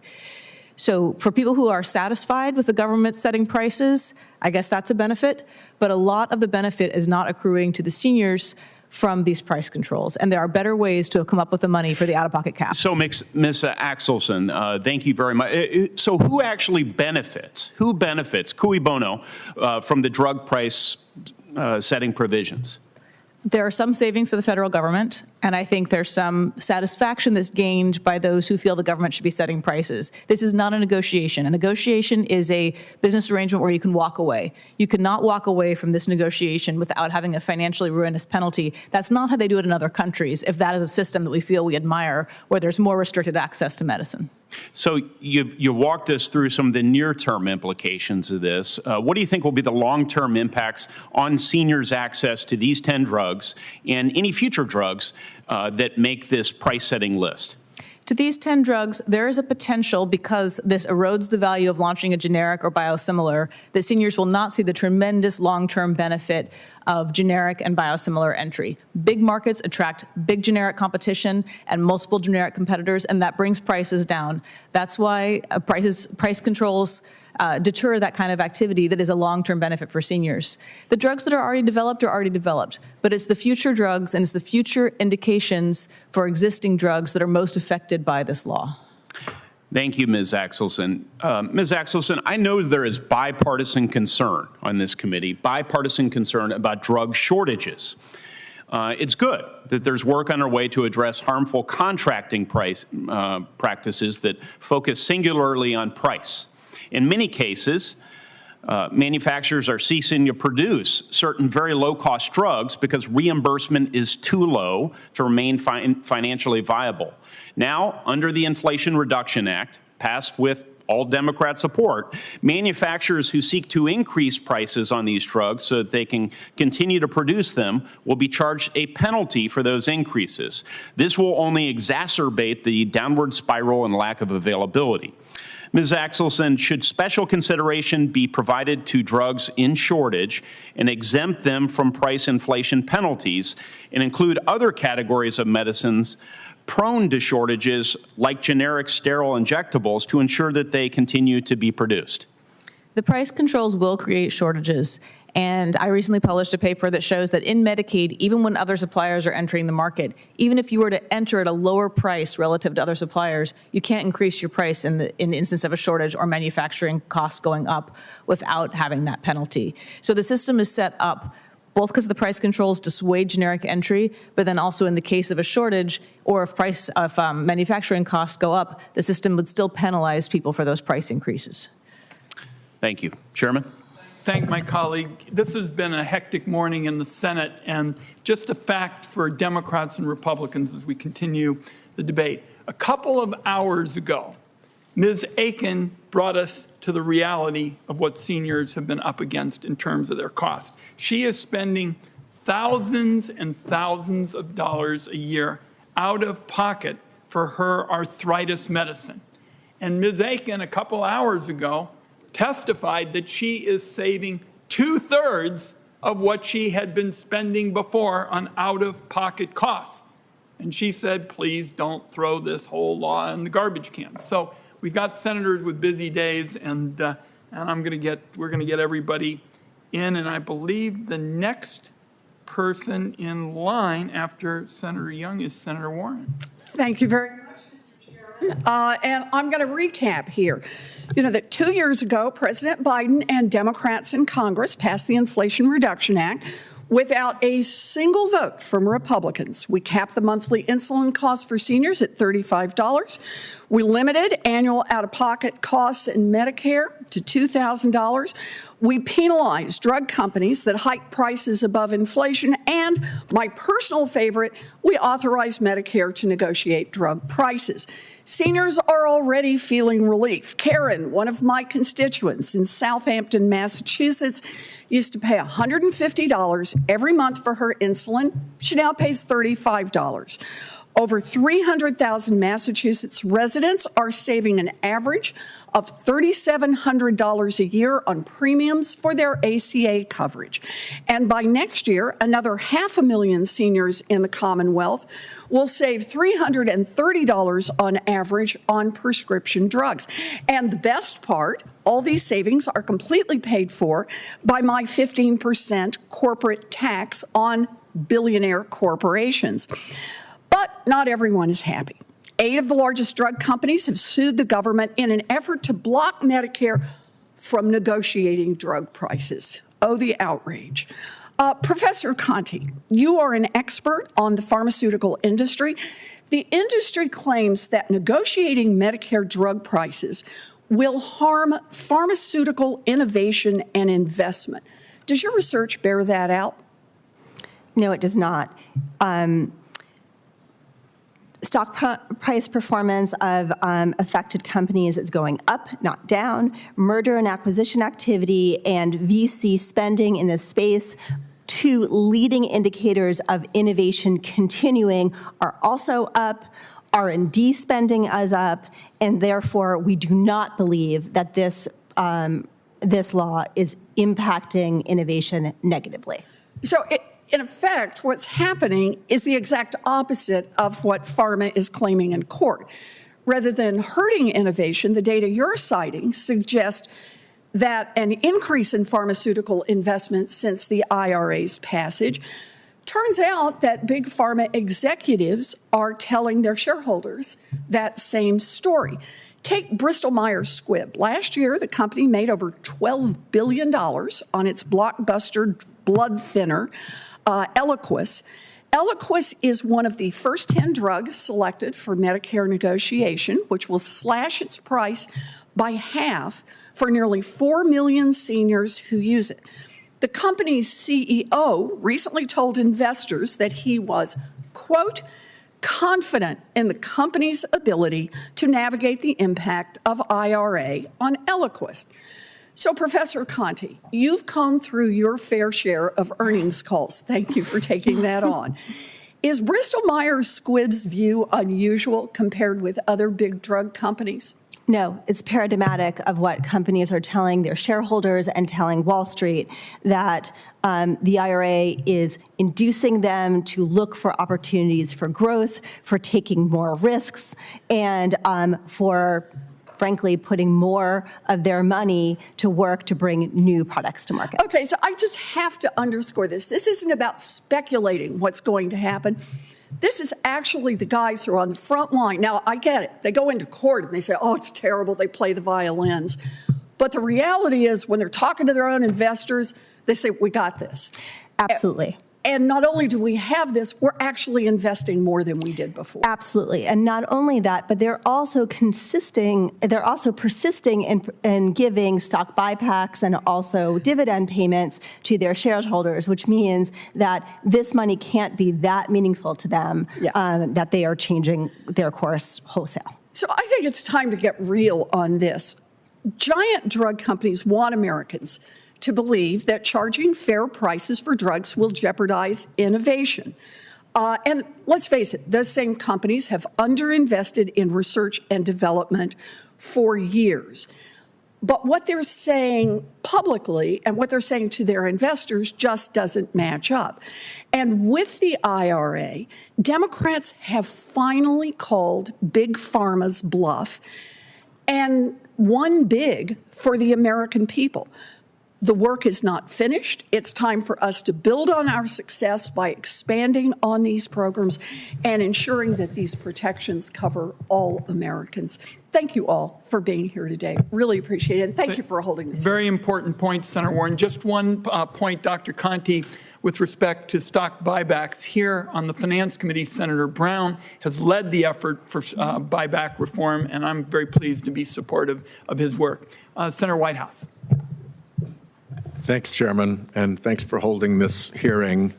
There's a constituent of mine named Carmela Greer, who runs the Edward King House Senior Center in Rhode Island, which has, for years, conducted vaccine clinics. And before the IRA, they did 2 a year, and they'd maybe get 4 or 5 people coming in. Now they've had to add an extra one because she's getting 30 seniors coming in. If that anecdote is an example of increased vaccinations uptake in the wake of the IRA making recommended adult vaccines not subject to cost sharing. Could that be expected to have cost savings in the healthcare system? Do vaccines actually reduce healthcare cost from the prevented diseases? Dr. Conti? They absolutely do. And your constituency's experience is borne out by the 6 million seniors that have gotten RSV vaccines at no cost in the past year, and the additional millions of seniors who have received shingles vaccines in the past year as well. We know that prevention works. And if we look at the direct prescription costs, CBO, the bipartisan congressional scoring agency, has predicted that the negotiations provisions that we put in will save $25 billion in 2031, and that as we ramp up to that $25 billion savings in 2031, the cumulative savings will be nearly $100 billion in the 10-year budget window. Does that sound right to you, Dr. Conti? Yes, correct. Dr. Lambrou, the ACA expanded credits to people who signed up for care. Those are set to expire in 2025. If we do not extend those, will there be a good outcome? No, there will not. What we do know is that 7 million people, according to both Congressional Budget Office and Urban Institute, will lose that marketplace coverage. 4 million people will become uninsured. And the National Association of Insurance Commissioners has pointed out, what does this mean? Younger people who are always trying to struggle, do I need health insurance or not, will drop out. That will make the costs for those who remain higher. Getting rid of these tax credits will actually hurt older people and sicker people who end up in those kind of brackets as well. And we know that states that have been using this fund to use reinsurance or other innovations to keep healthcare low will struggle. So it will be pretty devastating for the health insurance marketplaces. And again, don't believe me, insurance commissioners, there's a coalition that includes a wide range of organizations from the American Medical Association to American Cancer Society to the National Rural Health Association, because they know how important this is for the health of our health insurance. Rhode Island early on had 2 of the best performing accountable care organizations in the country. And I believe that transitioning away from fee-for-service to value-based payment systems creates enormous savings opportunities. The example I use comes from Neighborhood Health Plan in Rhode Island, which sent out social workers to look at their most frequent emergency room billers. And one of the social workers came back and said, you know, I think if we get this guy an air conditioner and a TV, we can help reduce our expense a lot. He seems to be going in a lot when he's hot and when he's lonely. So for a couple $100, they did that. You could never make air conditioners and televisions healthcare benefits, but when you free doctors and patients to decide together on what the best decisions are to be made for the patient, they can do that.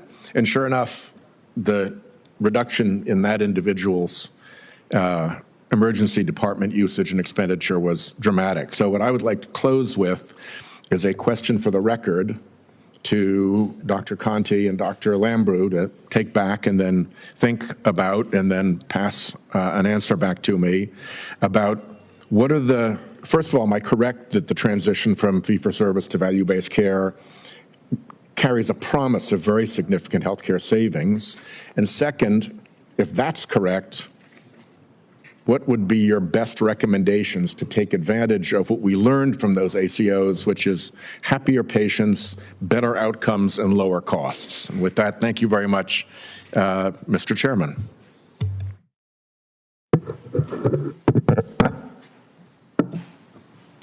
Senator Barrasso.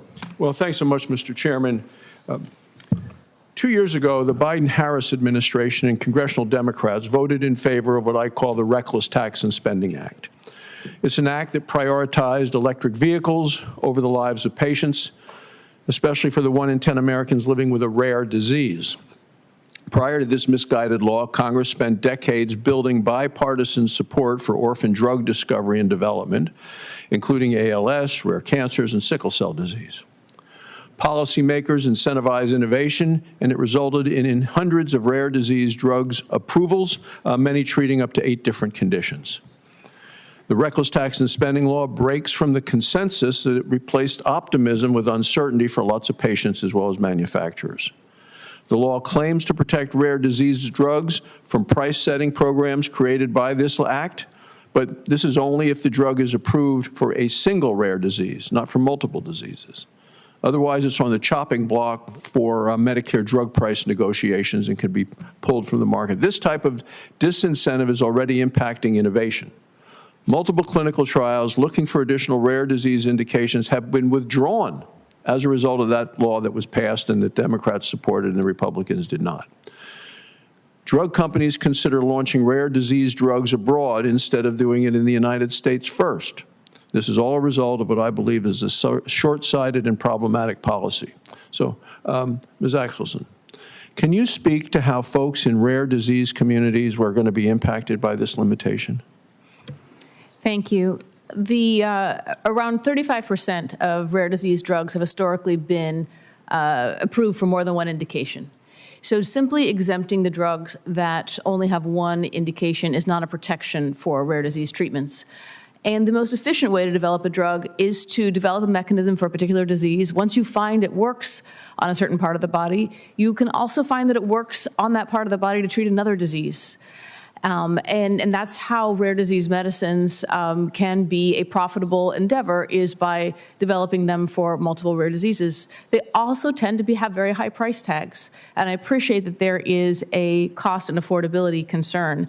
But this law does not root out the inefficient spending. This law roots out the drugs that are often very popular, very well needed, and have demonstrated benefit to patients. So simply exempting the drugs that have one single orphan indication is not enough to protect people with rare diseases. And then the impact hurts not just people in the United States, but I imagine around the world as well. The U.S. is the North Star for drug development. The U.S. is 40% of all revenues, more than 50% for rare diseases and orphan diseases. And as I mentioned earlier, the big companies will survive by shifting their investment away from things like rare diseases, particularly those that affect seniors and disabled people. The small biotech that has a drug in development for a rare condition in a senior population will not be able to sustain investment. Okay.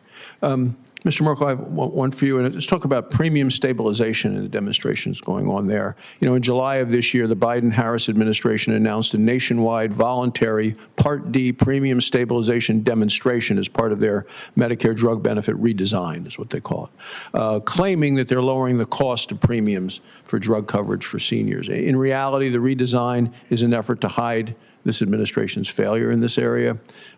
An August 2024 editorial in the Wall Street Journal, which was titled, "Biden Does a Stealth Medicare Rewrite," describes this demonstration as a, quote, rewrite of the Inflation Reduction Act on the bureaucratic sly to stop a looming spike in Medicare premiums right before the election. The Biden-Harris administration chose to create a $5 billion program that essentially pays insurers to stabilize premiums instead of being honest and transparent about their own failures. So to me, this is yet another example of the administration trying to pull the wool over the Americans' eyes. So I know folks in Wyoming who are wondering why American taxpayers are having to pay insurers to keep premiums low. Yes, so the reason is that the Inflation Reduction Act took a previously bipartisan idea, which was to cap out-of-pocket costs for seniors. However, it modified it to push the costs onto both taxpayers and in a way that would spike beneficiary premiums. Now, the authors appreciated this, so they included a provision within IRA to try to artificially keep those premiums low. But even though that provision cost roughly $40 billion, that was not enough to prevent a premium spike. So now we have this Section 402 demonstration project, which isn't really a demonstration project. It is just paying insurance companies to keep premiums low. But it doesn't solve the underlying problem. It's temporary, and the bill's going to come due eventually. Thank you, Mr. Merkel. Thank you, Mr. Chairman. Thank you, Senator Cortez Masto. Thank you, Mr. Chairman. Before I get into the questions, I want to share some good news about how the IRA is actually helping Nevadans. Thanks to the IRA, 27,900 Nevadans now get approved vaccines for free under Medicare. Over 13,000 seniors in my state have their insulin costs capped at $35 a month. Nearly 100,000 Nevadans saw their ACA health premiums drop by hundreds of dollars each month in the year 2023, plus around 4,400 low-income Nevadans are now getting help to afford their prescription medications. Looking ahead, starting in 2025, the year 2025, more than 400,000 Nevadans with Medicare Part D will have their annual prescription drug costs capped at $2,000. This will be a big relief for over 11,500 Nevadans who face high drug costs and are expected to hit the new annual cap. And starting in the year 2026, Medicare will negotiate prices for certain high-cost drugs, which should lower costs for seniors and people with disabilities. That's more than 65,000 Nevadans will benefit from these negotiated prices. And Ms. Aiken, thank you for being here, because you have benefited from the IRA, correct? Absolutely. And Mr. Merkel, you would not want to take that benefit away from her, would you? Yes No, or no? there are. Thank you. So let me follow up here, because we've heard from you, but I would love to hear from Dr. Lambrou and Dr. Conti. You've heard this conversation about the IRA. Can you talk about how, listen, I think there are opportunities to always improve legislation, and I'm hoping my colleagues in a bipartisan way will actually want to improve to the benefit of women and men in our states, just like Dr. Aiken, and our children and kids and everybody who should be able to afford health care in this country, including prescription drugs. So you just heard a conversation with Mr. Barrasso, Senator Barrasso. Can you respond to that and talk about the challenges that you just heard from some of the panelists with the IRA, and is there ability to improve upon it, or is there more information that we need to know about the data before we take that next step of improvement? Maybe Dr. Conti, let me start with you. Thank you. There is evidence that there will be spillovers of direct patient benefit, lower costs, and more expanded use into the commercial insurance sector. But if we want to ensure that commercially insured working men, women, and children get access to the needed drugs they need, we should consider moving, guaranteeing those benefits, also benefit people who are commercially insured. The other thing that I want to make sure that everyone understands is about innovation incentives. There's actually no evidence of differential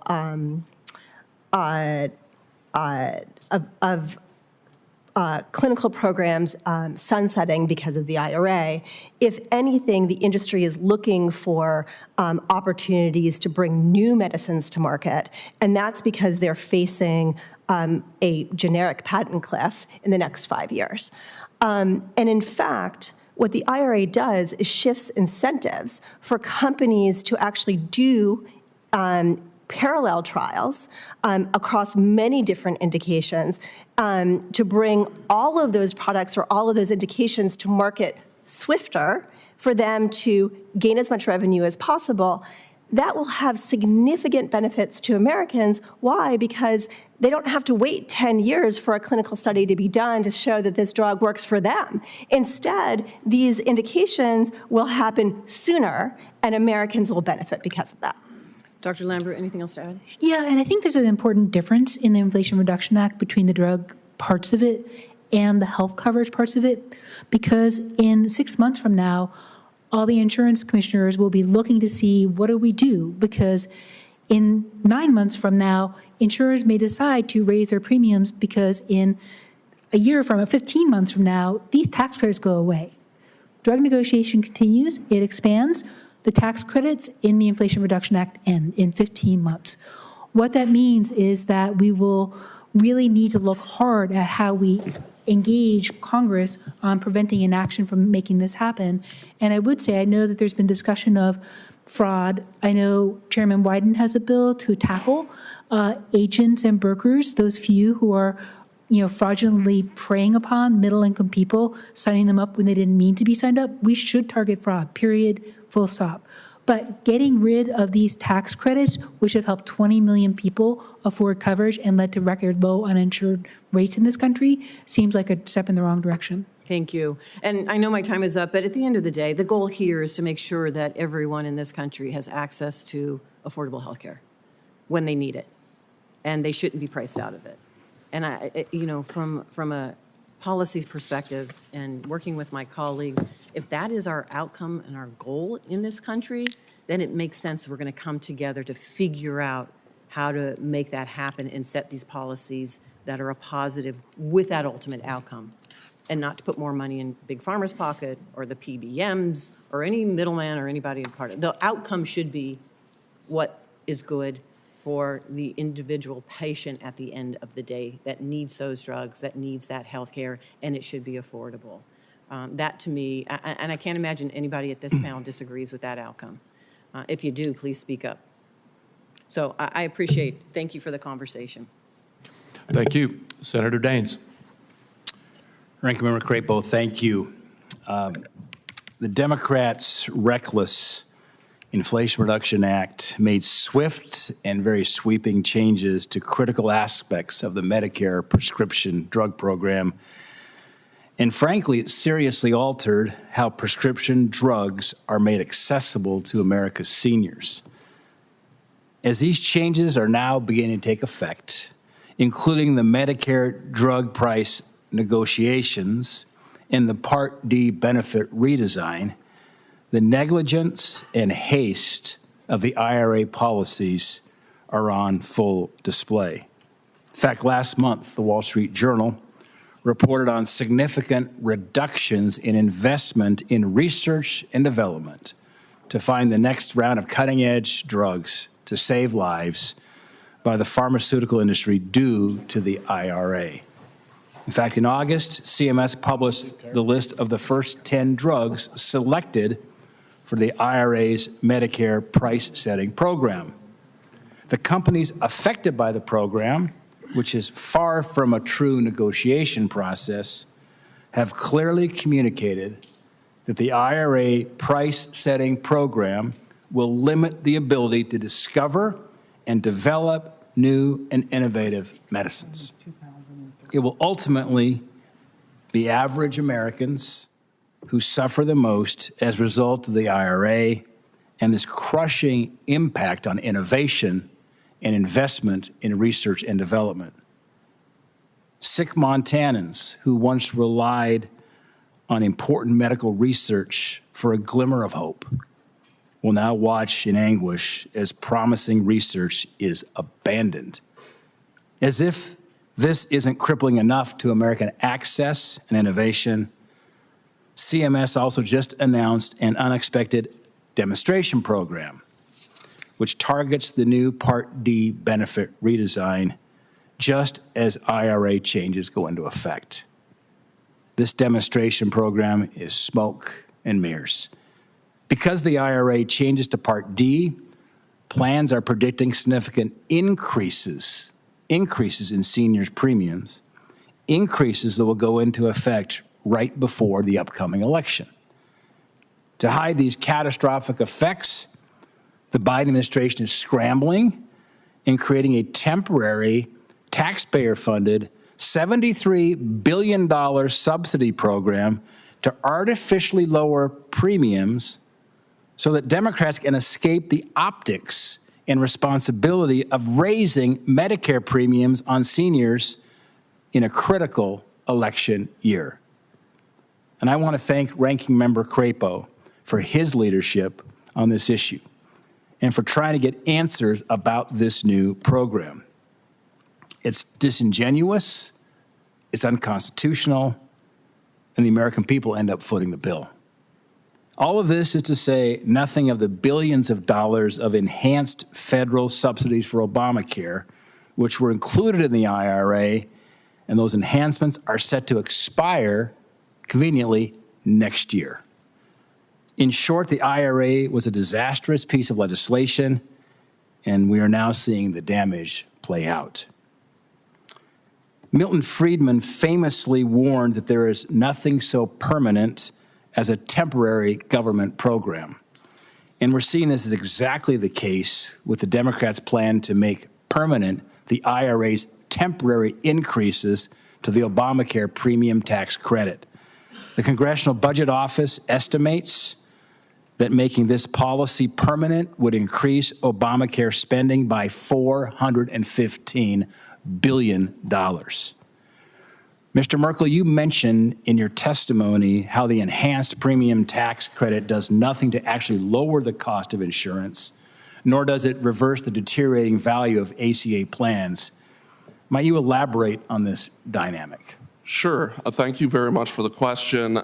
You know, people stopped purchasing ACA plans with their own money without a government subsidy quite some time ago. Paragon's report, if you read it, you understand why. Premiums are up, networks are narrower, cost sharing is higher, and the IRA just effectively tries to paper over these concerns with more and more money for insurance companies. Unfortunately, it does nothing to resolve the underlying problems and could actually make it worse, because now in some states, roughly half of people don't pay anything for a plan, and that means the insurance company is no longer designing the plan to be of value to the person that's going to buy it.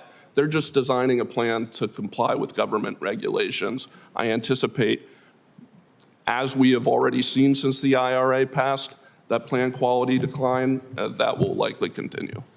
I see I'm out of time, Mr. Chairman. Ms. Axelson, I've got a question for you, but I'm out of time. Maybe I'll submit a QFR for your response written. Thank you. Thank you, Senator Dane. Senator Blackburn. And thank you, Mr. Chairman, and thank you all for being here. We've had so many questions come to us about Medicare Part D, looking at increased premiums, and then also the IRA with their approach to the premium tax credit. And we're hearing about this from providers. We've got questions that are coming from seniors because they've seen their choices diminish and their premiums increase. And to them, that's backward. They want more choices and more options. So, Mr. Merkel, the taxpayer cost associated with both the Part D premium stabilization efforts and the expansion of the PTC, how do you see these policies affecting that long-term affordability, that long-term access that seniors are now beginning to question? Yeah, thank you very much for the question. I think both of them are sort of part of a disturbing trend, which is we don't like the underlying value of the product. For ACA, it's narrow networks, it's high cost sharing, it's high premiums. And for Part D, it's a premium spike and plan choices dwindling. And the immediate response is just to throw more taxpayer money at it. And unfortunately, that's not a long-term solution, and it's quite expensive for the taxpayer. Ms. Axelson, I'd like to come to you because the IRA's price controls are problematic, and there are 21 drugs and 36 research programs that have been halted due to the IRA. And what we are seeing from some of the forecast in the future is suggesting 188 fewer small molecule treatments in the next 20 years. So what action should we take to ensure that we continue with innovation? If we feel that federal price controls are necessary, They should not be implemented until 13 years at a minimum after the drug is approved. This differentiation between small and large molecules is based in no evidence, and it discourages the most efficient type of drug development that is necessary. And what about biosimilars? Oh, biosimilars. Go ahead and talk with that, too. Oh, okay. No, I want you to talk about small molecule, but the biosimilars also. By pushing the prices of a drug down towards the end of the life cycle with the price control, the government is discouraging the launch of biosimilars and generics. Biosimilars and generics enter a market because they make money right when the drug is going off patent because of the price difference between the brand and the generic. Same thing with biosimilars. The biosimilars market is in development. By putting in a price control, the federal government is discouraging the most cost-effective mechanism we have in healthcare, which is the entry of generic and biosimilars. And, you know, this is something that we are looking at in the committee. We have some PBM reforms that we've already advanced out of committee. And we know that these changes would increase the biosimilar uptake and would lower cost for patients. So when we look at these price controls, when we look at the IRA's impact, when you take into consideration these small molecule drugs are vital for treating things like Alzheimer's and some cancers that are there. We know that the IRA's accelerated price setting is something that would dampen access, would hamper access to that market, and we're quite concerned about that. Thank you, Mr. Chairman. I thank my colleague, Senator Carper. Thanks so much, Mr. Chairman. Well, welcome, everybody. You're probably wondering why we're coming and going like this. It's a lot going on the Senate steps, and so thank you for bearing with us. Mr. Chairman, the last Congress made significant advancements, as we know, in lowering the cost of prescription drugs for seniors. And thanks in large part to the Inflation Reduction Act, which a number of us supported. The achievements of the IRA have been thoroughly discussed today and before today, and they'll be discussed again after today. And for right now, I think they bear repeating. Thanks to the work of this committee on this landmark legislation, seniors will receive recommended vaccinations for diseases like shingles, like the flu, at no cost. Seniors will not be asked to pay more than $35 a month for insulin, and they will not be asked to spend more than $2,000 annually on out-of-pocket costs for prescription drugs. For the first time ever, Medicare is also now able to negotiate directly with drug manufacturers, not unlike, last Vietnam veteran serving in the United States Senate, but I have a great interest in veterans issues, but the Veterans Administration has had this authority already for a long time. And then we just want the Department of Health and Human Services to have it as well. These negotiated lower prices mean that Medicare saves money and that our seniors will pay less for their medications. In Delaware, where I come from, we call that a win-win situation. The Inflation Reduction Act is now projected to save residents of Delaware some $28 million on prescription drugs next year in 2025. Let me just say it again, $28 million. For us, that's a lot of money. Over 63,400 Delaware residents are already seeing decreased costs for their prescription drugs. That is 63,400 people who will not be forced to choose between how to pay for their medications and putting food on the table, and 63,400 Delawarean seniors who will no longer need to make daily sacrifices to be able to pay for their prescription drugs. Moreover, 6,100 Delaware Medicare beneficiaries who require insulin medications are not paying a cent more than $35 a month for their life-sustaining drugs today. These are real savings that our seniors in Delaware and other places are seeing today, not next week, not next month, today. These are real savings, and we're grateful for them. Like many states, Delaware has a rising aging population, and with that comes a growing need for affordable health care for our Medicare beneficiaries. We have made great advances in that space, but we're not done yet, not just yet. Question for Dr. Conte. Is it Conti? Conti? Conti, okay. Would you please share with us some examples of the kinds of impacts that the repeal or rolling back of the Inflation Reduction Act would have on many of our nation's seniors? Thank you so much for the question. There are several million seniors who have already benefited from out-of-pocket caps on drugs, such as insulin and also adult vaccines. In addition, there are 9 million seniors that will directly benefit from price negotiation, not price caps, on needed prescription drugs that they use every single day to keep well and deal with their diabetes and heart disease. In addition, my research suggests that another 5 million seniors will benefit from the next round of negotiation, and those seniors have cancer and suffer from other immunological disorders. Repealing would directly take money out of their pockets and likely reduce their adherence to treatment. Yeah. Ms. Aiken, I'm going to ask you to answer for the record the same question. Before, right here live and in person, I'm going to ask you, I understand you're a retired nurse. Thanks for all you've done with your life, continue to do with your life. In your testimony, you noted that you spent years of your life counseling patients on the importance of taking the medications. During your years as a nurse, what was your experience like that with patients who were struggling to afford their medications? What type of sacrifices did your patients have to make in order to afford drugs?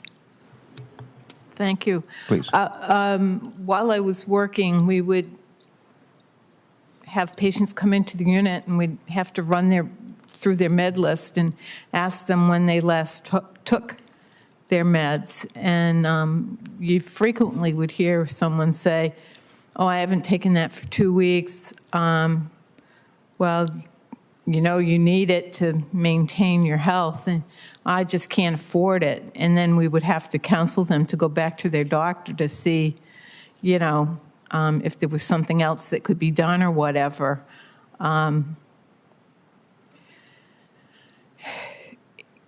They wouldn't necessarily give you a answer other than that. I know in my own case, you know, if we had a month where our financial obligations were a little more than other months, I might skip a dose of my Enbrel to delay paying that outlay of several $100s so I could take care of the other bills. All right, thank you. My time has expired. Mr. Chairman, thanks so much for holding this hearing and for giving me an opportunity. I'm going to ask more questions for the record, but we appreciate very much what you do with your lives and very much for making sure that we do a better job in our lives. So take our responsibilities. Thanks so much. You've seen another reason why we'll miss Tom Carper, because he believes that facts and policy matter, and I thank him for it. I have a brief statement to close, and any colleagues who want to say something are welcome to do it. Listening to all of you experts, obviously significant philosophical differences of opinion, it sure made me wonder about getting common sense Medicare cost containment back in fashion.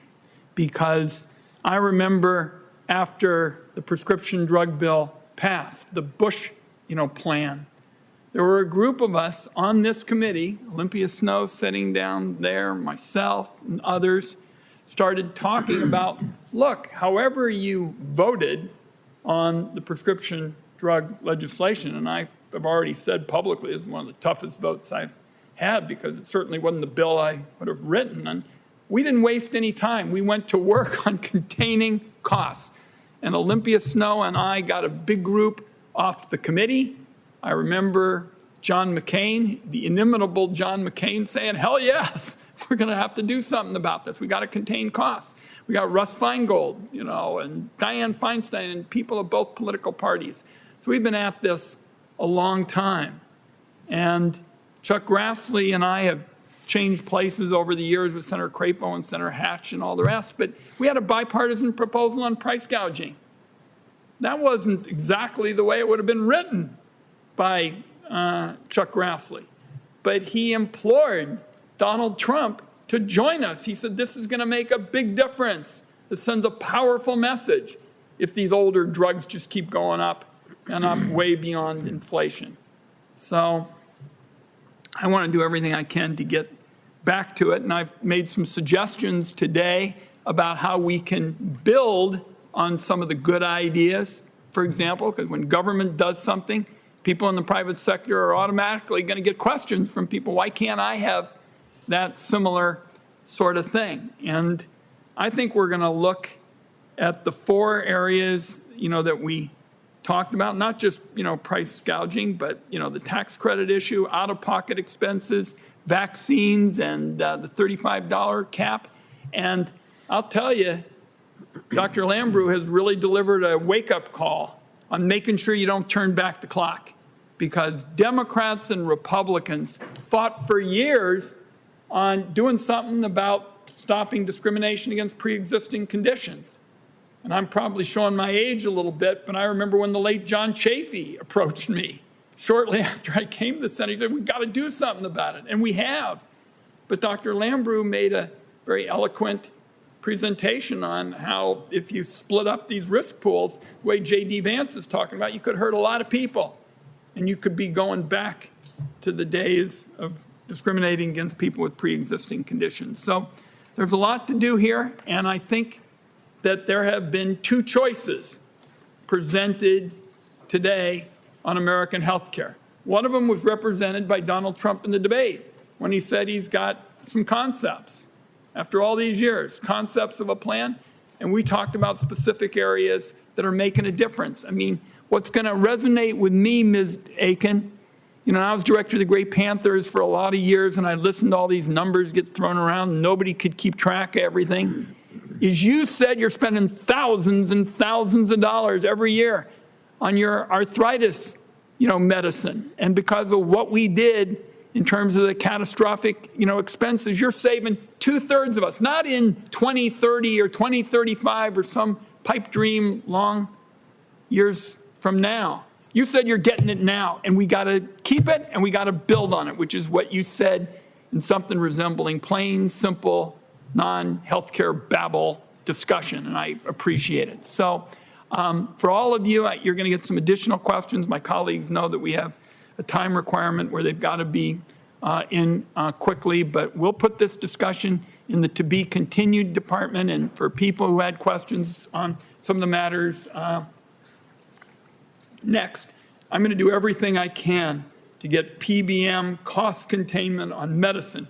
It's good for seniors, good for taxpayers, up in the lame duck session. This committee has shown a lot of support for it, and a very significant proposal that got virtually a unanimous vote. And we're going to do everything we can to get back to some kind of common sense principles with respect to cost containment. With that, the committee is adjourned.